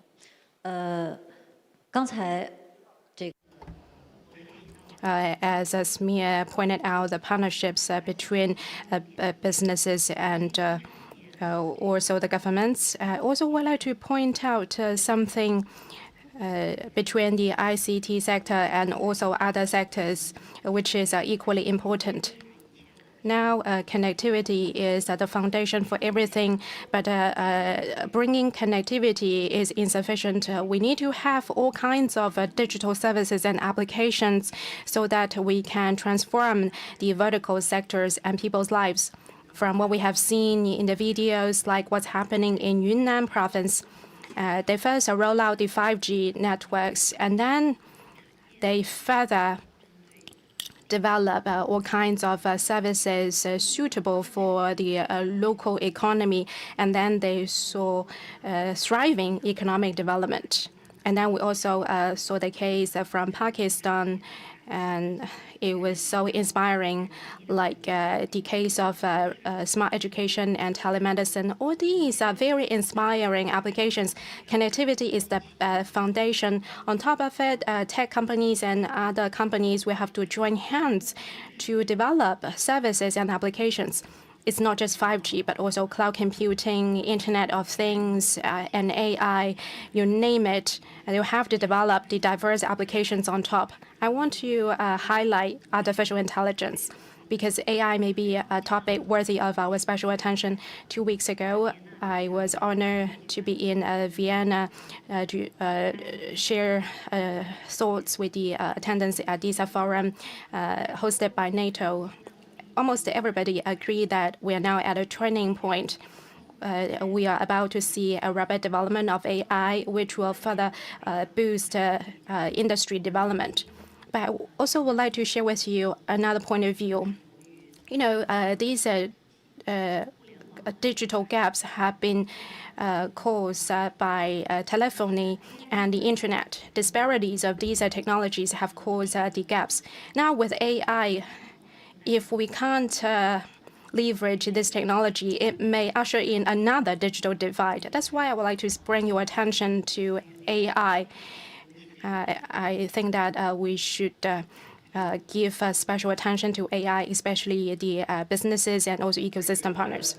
It may well be that we have, or I have, more questions for you in a moment. But first of all, I want to throw it open, or throw the panel open to the floor, because we have now got around about 25 minutes or so left. And I just wanted to know that there are media here, there are media at some of our other venues, and therefore I'm sort of inviting questions from you, the audience, to our panelists here today. Just some familiar Q&A etiquette, I guess, before we start. If you do have any questions, just raise your hand, and if I select you, just wait for the microphone to come across to you. And when it does reach you, just for the sake of everyone else, just give your name and your organization before asking your question. But who wants to go first? Are there any questions from the audience here? Can I take the gentleman on the front row here? Thank you for the opportunity. I'm Japanese Broadcasting Corporation reporter. I have two questions. First is, which regions are the connection of the 90 million people? When is the goal of 120 million connections to be fulfilled? And the second is, in order to realize an inclusive and sustainable digital world, what barriers and challenges are you currently facing, and in what way do you overcome that? Thank you. Okay, so that touches a lot on the Partner to Connect challenge that Dr. Liang Hua was referring to earlier, what progress there's been on that, and the sort of barriers to the sort of long-term achievement of that goal. Vicky, do you want to take that question in the first instance? I think maybe Samir, you go first. Samir it is. Gavin, thank you very much. And thank you for this question. I think this is the core of the entire community, that how we can foster partnership. Recently, we have done a report which estimates the cost of connectivity for universal connectivity, which means around $428 billion are needed to provide connectivity, universal connectivity, which is a huge cost. We can't do it alone. And we see impressive numbers by Huawei, But if you see the numbers of 2.6 billion, which is still offline, we really need a partnership. And in the spirit of partnership, in 2021, ITU, along with the UN Office of Secretary General on Tech Envoy, as well as UN OHR LLS, we have launched this initiative called Partner to Connect Digital Coalition, whereby we want to foster meaningful connectivity and digital transformation and connecting hardest to connect communities in this world. And what has happened till now, that we are very happy to see that we invited government agencies, private sectors, and the donor agencies, and any other organization who could actually partner with ITU to provide this connectivity. And today, as we stand, there are around $36 billion of commitment from 132 countries, and over 800 pledges are made by around 400 plus different organizations. And also, these are not just the commitments for the sake of putting this into numbers. We have just carried out from the developmental sector the regional development forums, where those pledges, we invited our partners, and Huawei was our partner, which was present in most of the regional development forums. They made the commitments, so pledges into commitments, and through our regional office, we try to see which are the beneficiary countries, which are the partners, where we do through a matchmaking process so that we can create tangible projects so that we can deliver the impactful outcomes for making the difference. So with that, in fact, if I may, before passing it to Vicky, Huawei, we want to congratulate for being one of the first partner to connect digital coalition partner. They have committed 120 million connectivity by 2025, and I see the chairman saying that around 90 million connectivity has already been achieved. And on 12th of next month, we are organizing an annual meeting where we have invited Huawei as well to showcase, we track, we monitor, and we report the progress of this connectivity. And also the fact that more than 10,000 skills development training in Cambodia has also been committed by Huawei. So these are some of the areas through partnership to fostering collaboration whereby we can provide connectivity and bridge the digital divide. Thank you. Thank you, Samia. I would like to add some information. As Samia mentioned, and also as Dr. Liao mentioned, we work with ITU, and in terms of P2C, that we provide people in the remote areas with coverage, and by far, we have participated in this pledge for 1 year, and we have provided coverage for over 90 million people in over 80 countries. And this is based on what we have made announcement last year, and by that we have already provided coverage to 60 million people in over 60 countries. So indeed, it is a great progress so far. And how do we achieve it? Mainly, we adopted the rural star solution as the macro station solution. As you know, in the remote areas, as the population is sparse, and the commercial activities are not that vibrant, providing connectivity by the operators, the ROI is longer in that regard, and that is the practical challenge we see, which has limited the fast rollout of connectivity services in the remote areas. Since 2007, we implemented the Rural Star solution, as we provided the solution for people who were sparsely populated, and in this way we could be able to adopt simplified base stations compared with those in the urban areas. In the rural areas, we use the most simplified deployment, which is easy to install with the highest efficiency. Through such kinds of innovative solutions, including green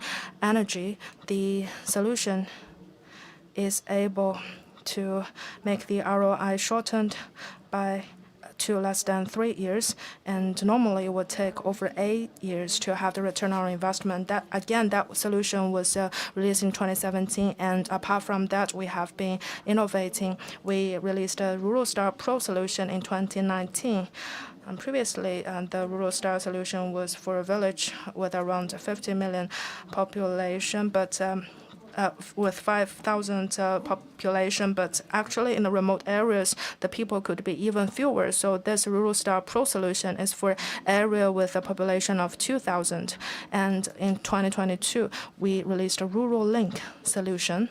And this is for a village of around 5,000 people where we provide the most integrated solution, which is a multimodality solution. In one cabinet, it is able to support 3G, 4G, and 5G at the same time, and it is also easy to implement. These are the remarkable progress, and we are very honored to see that in March this year at the Mobile World Congress, we received the Innovation Award by GSMA. So this is how we make those progress. And looking ahead into the future, as mentioned, this is about providing basic connectivity. That's just the first step. In the future, we will continue to work with partners, including ITU and those in the local areas, to provide more applications on top of connectivity. And we will soon have another pledge, just like those in Cambodia, which is more concrete pledge in terms of providing training. Last year, we provided 2,000 people in Cambodia in terms of digital skills. And in Kenya, we work with ITU.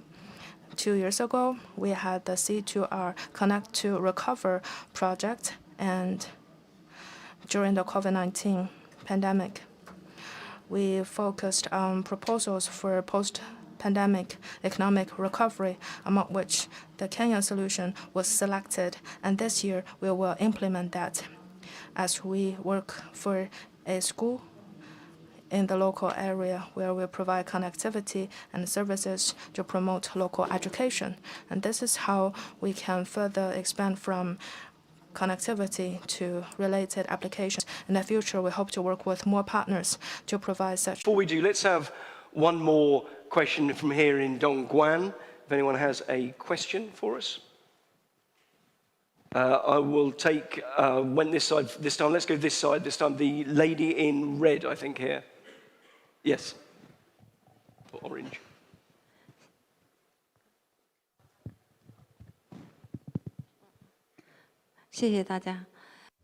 Thank you.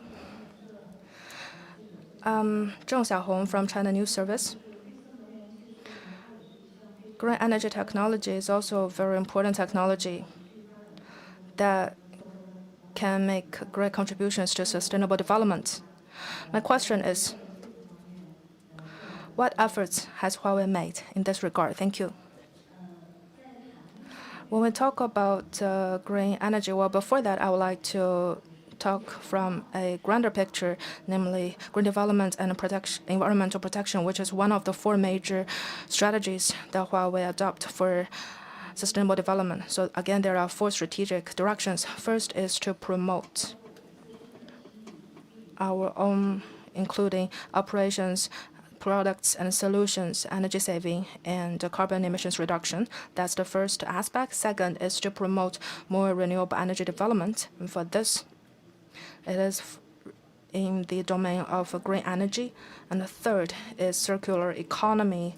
For example, our consumer business, our products, we try to use recyclable materials and to simplify the packaging. And fourth, as mentioned, we have the Tech for Nature pledge, where we work with partners that through AI, cloud, and other technologies, we can monitor, collect information from the nature and to provide analysis, therefore providing better solutions for biodiversity. So these are the 4 major directions Huawei focuses on. And let me give you an example. Internally, in terms of energy saving and emissions reduction, for our Chengdu Research Center, in this October, it was recognized by the third-party agency in terms of carbon neutrality. So it is a zero-carbon campus. How do we achieve it? Well, there are 2 aspects. First, we focus more on the renewable energy. as Chengdu is in Sichuan province, where there are abundant water resources. We purchased a lot of electricity from hydro plants in 2022. We used 230 million kilowatts hour of electricity, and that's equivalent to reducing the electricity consumption of 1.33 billion kilowatts hour. And then we also use technologies to have digital management of the campus, especially in terms of management of power consumption. We have intelligent technologies for the illumination and for the other equipment so that there is dynamic adjustment. Let's say in the evening where there are few people on the campus, it will have the shutdown of some equipment so as to reduce power consumption. And we also use electric vehicles as shuttle buses for our employees. So this is an example from the Chengdu Research Center at Huawei. And this is how we practice our methodology. And in terms of the renewable energy, let's say digital power, as you can see from the video, in Ghana, we have the inverter where the PV panels translate solar energy into electricity.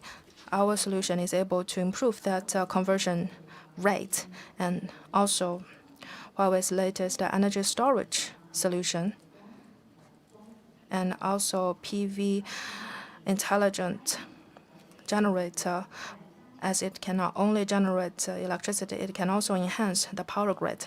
So it is through these kinds of solutions that we promote the generation of renewable energy. Thank you. Thank you very much. If I may compliment, I think you have already given a very comprehensive examples and concrete examples of your initiatives. I'll give you 3 examples from ITU's perspective. First, as you see, we have storage of the emails through either Gmail or any of these data centers. I think that was causing huge footprints, carbon footprints. So one of the initiatives that ITU has done is to develop the green data center standards, which would provide more sustainable solutions and then reduce the carbon footprints. And second, I think almost everybody, they are using different brands of mobile phones, and there are different chargers. And and this creates a lot of waste, and people have to go to different service providers. And imagine if there's a single charger, so there's a universal mobile charger, L.1000 recommendation was prepared so that you can have one charger which will reduce the waste and also provide interoperability in a very sustainable manner. And finally, I would like to draw the attention, Vicky, you partially touched that, but that is about we are taking proud about connecting people, which is great actually, and how many mobile phones that we have. In fact, there are more number of mobile phones than the connections, and we are having 2 or 3. Imagine we would have changed 10 mobile phones by now. Have you ever realized where do they throw or dispose of those mobile phones? If we are true to ourselves, this creates such a huge hazardous waste we call electronic waste, and which is not only the mobile phone, but also all these electronic devices in the computer screens and the chargers and the printers, etc. Where do they go? Do we have a mechanism, because they have very hazardous metals such as cadmium or some other metals which are really injurious for the health, and if we do not know how to recycle them and how to dispose them properly, it will create a huge environmental hazard. In fact, one of the recent ITU e-waste publications say that on a global scale, we have more than, I think, around 15 to 20 times the Eiffel Towers of the waste that is being generated every year.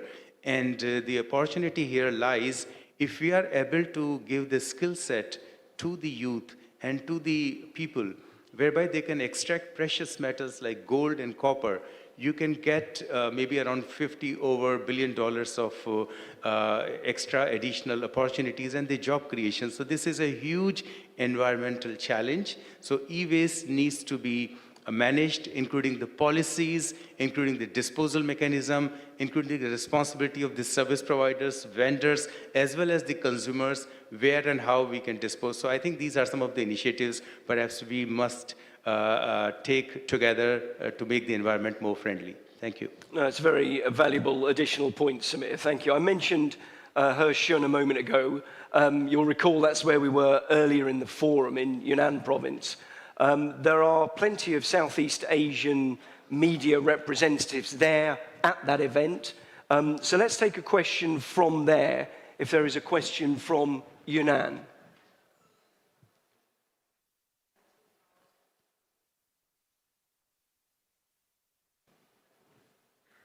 Good morning. Good afternoon. Thanks for opportunity. Okay. My name is Mardi Suong from Cambodia. I'm KOL. And I would like to ask Mr. Samir from ITU a question. China has a new technologies such as 5Gs have been innovatively applied in Yunnan's smart agriculture and smart tourism sites. My question is, what experience and value do you think this can be used for experience for Southeast Asia countries? Thank you. Thank you very much for this question. And that reminds me of several visits that I had, the missions in Cambodia, had the opportunity to develop the National Broadband Plan and many other initiatives. And also, as our Secretary General has mentioned, Cambodia is one of our first pilot country for Partner to Connect. Going to your question straight on the 5G, as 5G is a technology where it provides low latency, high throughput, high bandwidth connectivity, especially in the rural areas where the farmers are really struggling. With 5G sensors, we can find out what are the soil conditions, the humidity, the temperature, and also the weather patterns and conditions so that we can actually predict in a more certain manner so that the yield of the crops can be definitely multiplied. As I have heard from our colleagues from CICT, Professor Hua, that how those use of technologies can be really beneficial for the farmers, for the crops. So 5G holds a great promise. And in fact, 5G, along with the Internet of Things, the IoT devices, sensing network, the integration with the cloud, IoT, AI, would provide a real meaningful solution for the farmers, which actually could be brought into societies. I also organized one event with the CAICT of use of 5G, and there was one example that was cited was the vertical farming in this context, whereby actually they are becoming very rich, because vertical farming is a new technology whereby farmers can multiply their yield and become rich. So there are many promises, there are many examples that could be used anywhere, because technology is pervasive. It could be used anywhere, anytime by anybody. Great, thank you, Samir. Thank you. Let's have a question back here in Dongguan then. The gentleman in the middle here. Thank you, moderator. From China Youth, I would like to address the question to Professor Huo. You touch upon your research on Chinese rural communities. I'm very interested. I hope that you can share more with us. What do you think is the biggest challenge for China's rural communities? What technologies are called for? Thank you. To start with, if we look at the current stage of rural development in China, in particular, the stage of development for digital villages, it is pretty advanced, and we have seen a lot of milestones and achievements. As Samuel and Vicky point out, it's important to have meaningful connections. In building digital villages, I would like to elaborate on the meaningful achievements. First of all, as for meaningful connections, we can see that we need to provide access to start with, and then it should be affordable. These are the two important elements of meaningful connections. If we look at the results in China, by end of last year, we are able to connect cities with 1,000 Mbps and also faster speeds for the rural communities. It means that by early 2022, across the almost 700 cities, all of them are connected to Gbps fiber. And then the urban areas are connected and covered by 5G in China. In China, there are about 4.8 million villages, and they have been well covered by the broadband networks. This is an amazing achievement for not just China, but also for the world. That's the improved coverage. Secondly, about affordability, let me share with you some more data. You know, from 2015 up to now, be it fixed broadband or mobile broadband, we see the unit tariff have been reduced by 95% instead of 5%. So it means that in China, you see that any user can afford it if they want to use the digital network. That's the achievement by reducing tariff. We also saw the case from Yunnan, and we see the achievements made in other areas. So I will not talk too much about it. But honestly, we're also faced with challenges. And firstly, as was pointed out, we had these hundreds of thousands of administrative villages. And we also have these bigger cities. So given the vast land of these administrative villages, we do have to think about the differentiation in the villages because there are plateaus, basins, and plains, and all those different geographic locations. We need to come up with differentiated deployment solutions from the urban deployments. When we move further in digital villages, we must recognize the difference from urban deployments. There are no ready answers. We need to explore it along the way. So we must use more efforts from the businesses to boost innovation. But we know that most of the advanced businesses are in the eastern coastal region, so we don't see such a huge entrepreneurial presence in the rural communities and regions. As for the efforts that we require in the future, firstly, technology innovation, that is essential. But given the stage and time that we are in right now for digital villages, we have to think about the efforts conducive to digital inclusion and delivering benefits to the users in rural communities. They don't necessarily need new fruits from technology innovation, but for sure innovation is important. But more importantly, we have to have discussions like what we are having today between governments, businesses, and international organizations. We would need concerted efforts to think about what are these common solutions and actions required to encourage deployments and enhance digital inclusion.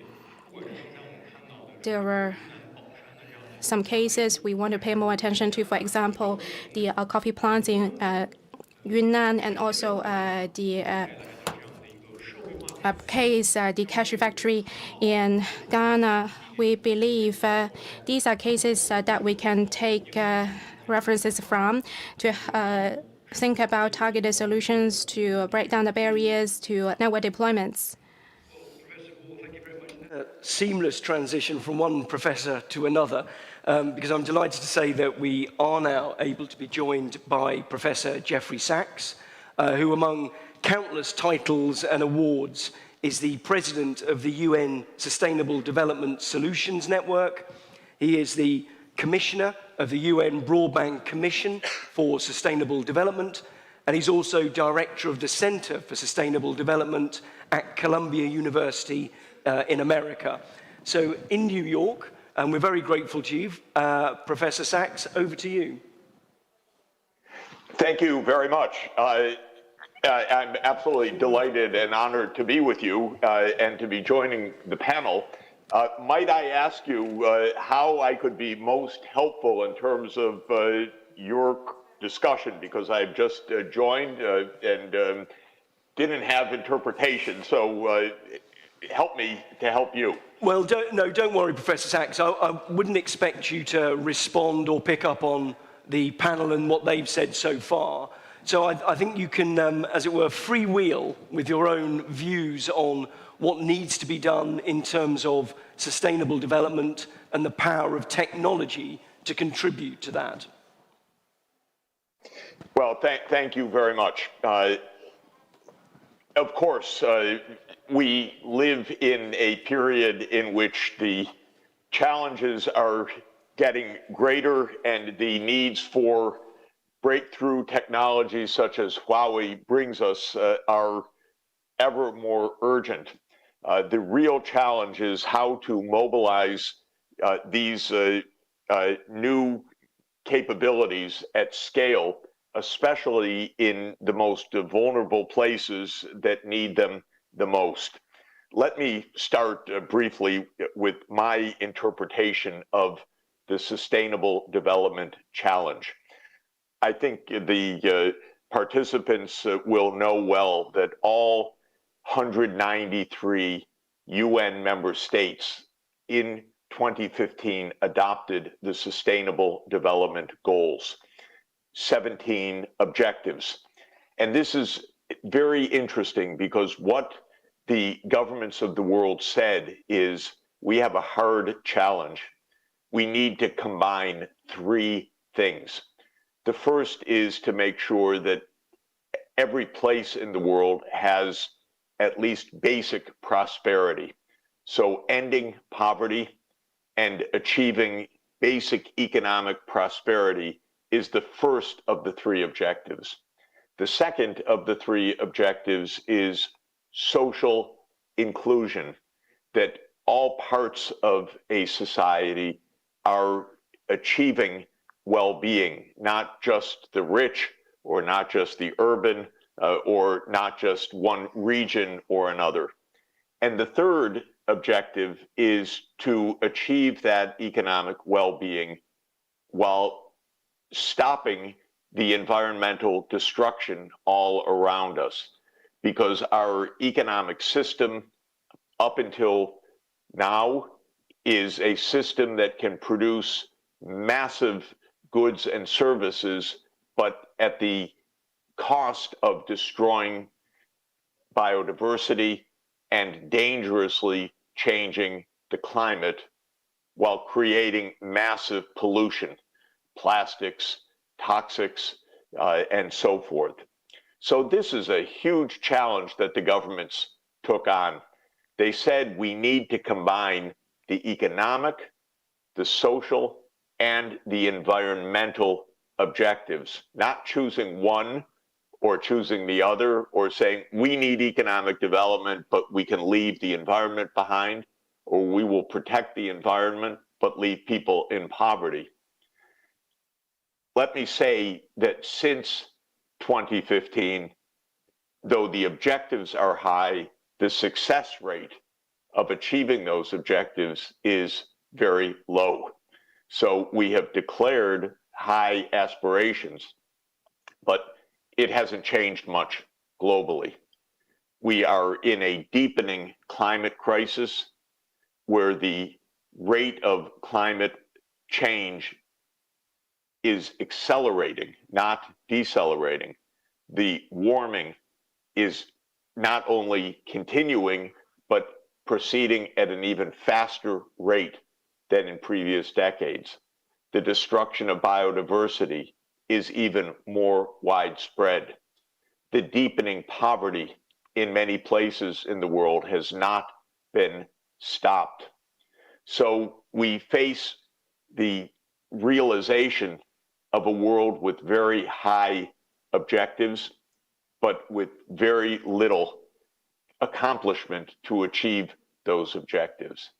Now, there are two main reasons for that failure, I would say. One is geopolitical, and that is that while governments have committed to these high aspirations, the real day-to-day politics is about something else, and that is about competition, war, and a terrible misdirection of our energies and our resources. I put a lot of blame on the United States for this, by the way. I know my own country, it's engaged much too much in war, much too much in conflict, and it doesn't even understand as a government how to cooperate properly with other countries. And this is a terrible problem. We have two raging wars now in Ukraine and in the Israel-Palestine war, and these are killing people, destroying resources, expending hundreds of billions of dollars for destruction, not for solving any human problem. The second set of challenges is more technical and institutional, and that is how do we actually find solutions to these complex problems when we are looking for them. And here is where Huawei as a world leader comes in and where digital technologies come in. When you examine how we could actually achieve the Sustainable Development Goals, how could we really end poverty and at the same time protect the environment?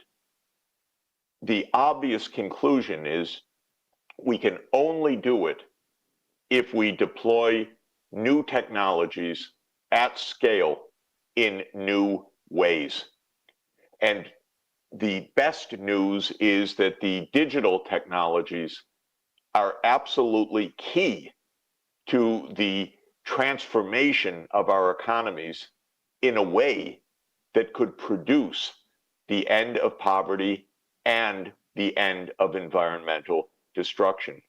We know, for example, that we need a complete overhaul of the world's energy systems. We all grew up with a fossil fuel-based system. China burns coal to power the economy. The United States burns oil and gasoline. Our vehicles are based entirely on, ours in the United States, I should say, are entirely on internal combustion engines. China has already made tremendous headway in shifting to electric vehicles. But the point is that the old technologies cannot achieve what we want. We must make transformations. And what digital enables in the energy transformation is a smart grid based on zero carbon power and a smart use of energy in appliances, in electric vehicles, and in industrial processes.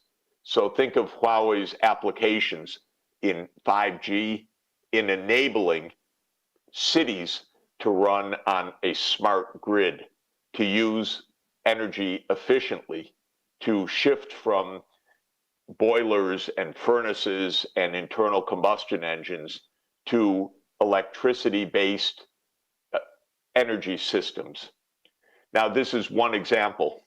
The second major way that digital technologies can be used is for ending poverty, raising productivity, and ensuring social inclusion. Because we know, and again, Huawei and other technology leaders have been the pioneers in this, that it's possible through digital technologies to bring healthcare to all, to bring banking services online to all, to bring schooling and education to all through online educational services, to bring government procurement and government public administration to all through online systems. So suddenly we have technologies that at least potentially can reach everybody in a society and can even reach the poorest people in the world as long as they are near a base station, as long as they can get digital connectivity, and as long as they have a device. So this set of technologies is absolutely at the core of achieving the Sustainable Development Goals. Then comes the basic question that I ask as a commissioner of the Broadband Commission, and as an economist, and as a SDG advocate for the United Nations. How can we bring these solutions to scale?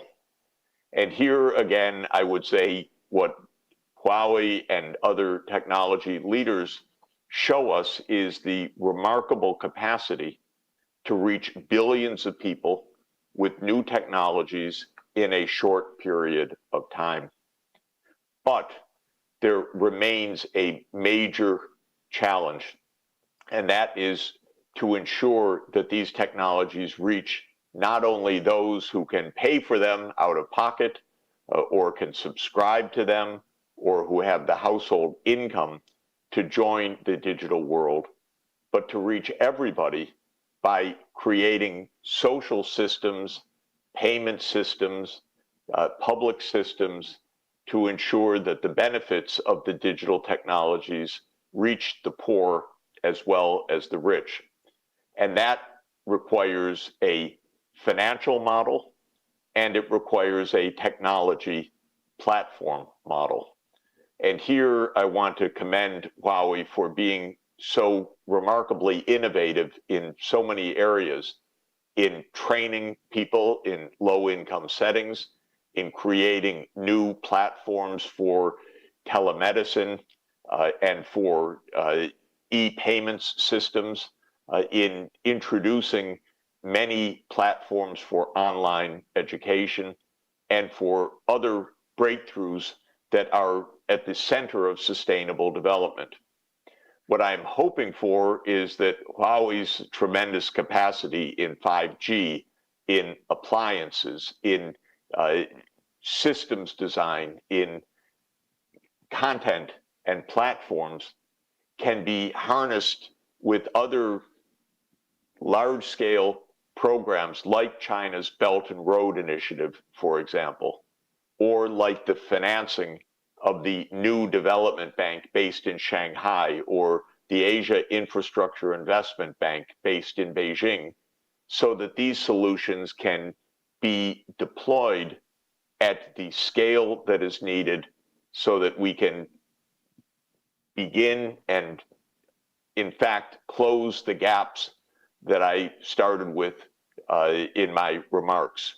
In other words, we now can see a pathway to solutions, and now we need to deploy the technologies combined with the financing to enable these solutions to reach all parts of the world. Well, just to say that in 9 days, many of us will be at COP28 in Dubai. This is the annual meeting of the signatories to the world's climate convention, to the UN Framework Convention on Climate Change. It's the 28th meeting. We will, because the first started in Berlin in 1995, we will come to hear a lot of bad news about how the goals that the world has set have been have failed so far, how the dangers are rising, how we will exceed the 1.5 degrees Celsius limit that was set in the Paris Agreement in 2015, even many months of this year, and on an annual basis, most likely within the next few years. So we will hear a lot of bad news. But we are also going to Dubai to make clear that we have the capacity for massive, rapid change. And I believe, by the way, that China is the world's most important example of how to make this rapid change at a scale that covers a large part of humanity. And so I know that Huawei will be at COP28. Of course, China will be well represented, the Belt and Road Initiative, the financial institutions. We need to make clear to the world that we have the solutions, that we have the mechanisms to put them in place at scale, and that we have the urgency of achieving the cooperation among governments to end these horrible wars and to focus the human attention to the maximum extent on meeting the objectives that we have set for humanity and building the future that we really need and want. So let me thank you for enabling me to say a few words, and I look forward to seeing many of you in Dubai next week. And let me congratulate Huawei on all its magnificent contributions, but please think about how to reach that part of the world that has not yet been reached, because we need you. Thank you.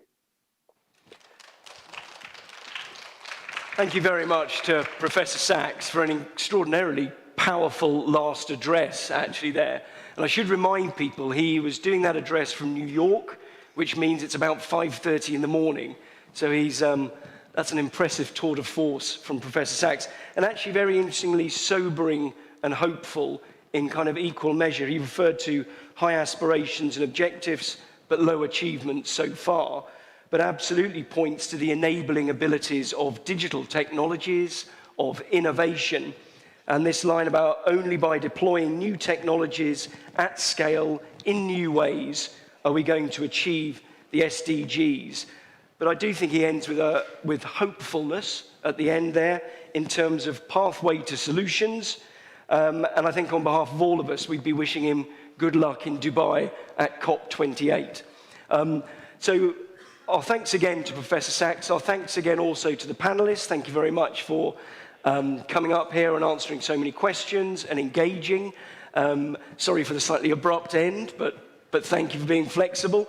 Thank you to everyone who asked questions, both here in Dongguan, but also in Yunnan.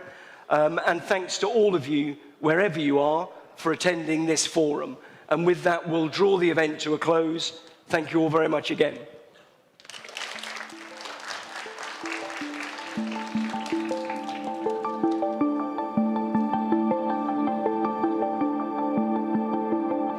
Is that gone?